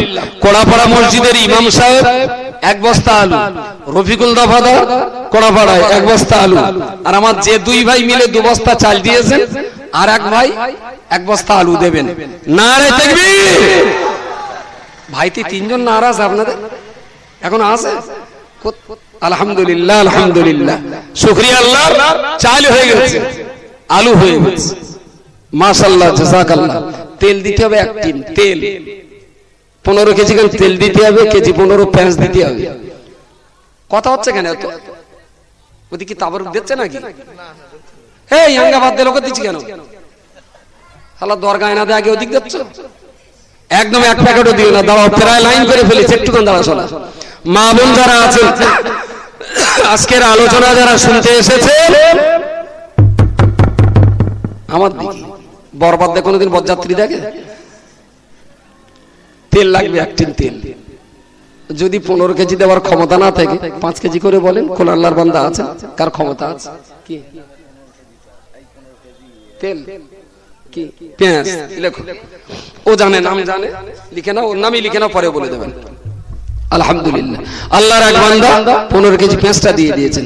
আল্লাহ কবুল করুন, বলুন সকলে আমিন। একটু জোরে বলেন আল্লাহুম্মা আমিন। মাশাআল্লাহ জাযাকাল্লাহ। পেঁয়াজ মিটে গেছে, তেল কেজি 15, তেল তেল সরিষার তেল কেজি 15 লাগবে। ডাল দেবে না? ডালও দেবে, আবার বড় বিয়ে দেবে। এক শুধু বড় মিয়াদে বিরিয়ানি করলে হইতো, তার মানে ডাল আর গোস্ত দিলি না, ওটা জুত লাগে। আলহামদুলিল্লাহ, মেহমানরা খাবেন। সুবহানাল্লাহ বিহামদিহি। গরুর গোস্ত লাগবে, কতটা লাগে গোস্ত? 60 কেজি গোস্ত লাগবে। যদি কোনো গরিব মানুষের দেওয়ার ইচ্ছা থাকে, এবছর 700-800 টাকার একটা বাছুর কিনে দেন, 1 বছর টেনে আমরা বড় করে নেব। যদি 60 কেজির গরু দেওয়ার মতন লোক না পাই, যদি বাছুরও ফেনা হয়, তাহলে অন্তত একটু না আগে দেখ, 1 বছর টেনে টেনেও 60 কেজি করে নেবেন। যেভাবে পেঁয়াজ হয়েছে, তেল লাগবে, আদা রসুন লাগবে। একটু তাড়াতাড়ি বলে, শিগগিরই বলে। আল্লাহ যাদের ক্ষমতা দিয়েছেন, সরিষার তেল 15 কিলো, আদা রসুন 3-6 কিলো। কোন আল্লাহর বান্দা দেবেন? শিগগিরই বলেন। 3 কেজি আদা, 3 কেজি রসুন, তাড়াতাড়ি বলেন। গোশত লাগবে কেজি 60। যদি আল্লাহ ক্ষমতা দেন 2-5 কেজি 10 কেজি করে। আমার মায়েরা যারা আছেন, মায়েরা যারা আছেন, আপনারাও যদি পারেন, যদি আল্লাহ ক্ষমতা দেন, কিছু কিছু করে একটু এতে অংশ রাখবার মতো যদি আল্লাহ তৌফিক দেন, একটু বলেন আল্লাহর রাস্তে। সরষের তেল যেন বড্ড জাম হয়ে যাচ্ছে, শালা যা জাম হয় তেল দিয়ে তাই ছাড়ায়। দেখিছি অনেক সময় সাইকেল চেন টেন জাম হয়ে গেল, তেল দিলে আবার ঢিল হয়ে যায়। শালা কি তেলের পাল্লায় পড়লেন যে তেলই জাম হয়ে যাচ্ছে। 15 কেজি তেল লাগবে, আমারই কিচ্ছু না। 5 কেজি করে 3টে লোক অন্তত দেন। কত করে কিলো সরষের তেল? 100 টাকা। 100 টাকা, 100 টাকা 90 টাকা। তা ধরেন 100 টাকাই হলো, তা 500 টাকা 5 লিটার তেলের দাম। আচ্ছা সে যাক, গরিব মানুষ যারা আছেন 1 লিটার করে বলেন না, 1-2 লিটার করে দেন। 15টা ভাই দিলে 15 কেজি হয়ে যাবে। যাদের জমর ক্ষমতা আছে 1 লিটার করে হলেও দেন, দিতে হবে। এত বড় একটা কাজ এই জওয়ান যুবক ছেলেরা, আমার ভাইরা যারা করেন, একটু তাদের কাছে এই সহযোগিতাটা অন্তত করেন। এত বড় একটা পাপের কাজ যেখানে চলতো, আলহামদুলিল্লাহ, রাজাপুর গোড়াতলার সেই মেলা কোনদিন যাতে আর ফিরে না আসতে পারে, তার জন্য ওখানে 1 বিঘে জমির উপরে বিরাট বড় আকার একটা মাদ্রাসা করবার পরিকল্পনা নেওয়া হয়েছে। বড় একটা প্রতিষ্ঠান করার পরিকল্পনা সেখানে নেওয়া হয়েছে, যাতে করে ওই পাপ তার কখনো ফিরতে না পারে। সেই জন্য মাদ্রাসার চিন্তা সেখানে করা হয়েছে। আলহামদুলিল্লাহ, আমরা এই জায়গাটাকে এইভাবে চালিয়ে যাব। এর নাম কি ছিল এই মেলাটার নাম? নামটা শুনলে চুমু দিতে ইচ্ছা করে। একেতে মেলা, তারির উপরে বউ মেলা। দেবে তুমি? সুতরাং এই বউ মেলা যাতে আর কোনো কালে ঘোড়ারাস বেলতলার এই মাঠে আর ফিরে না আসতে পারে, তার জন্য আমরা হাতে ধরে বোঝাবো, পায়ে ধরে বোঝাবো, অনুরোধ করে বলবো। হাতে ধরে পায়ে ধরে যখন না হবে তখন বাধ্য হয়ে কান ধরবার কি করব, মেলা আর করতে দেবো না কোনো কালে। সুতরাং এই মেলাটা বন্ধ রাখার জন্যই আপনাদের কাছে আমাদের এই ভিক্ষার হাত। আমার এক ভাই 100 টাকা দিয়েছে, কোড়াপাড়ার আমার এক যুবক ছেলে 5 কেজি তেল দেবেন। আলহামদুলিল্লাহ, তেলের চেন সরিয়ে স্প্যান্ডেল ঘুরবে। এবার আমার এক আল্লাহর বান্দা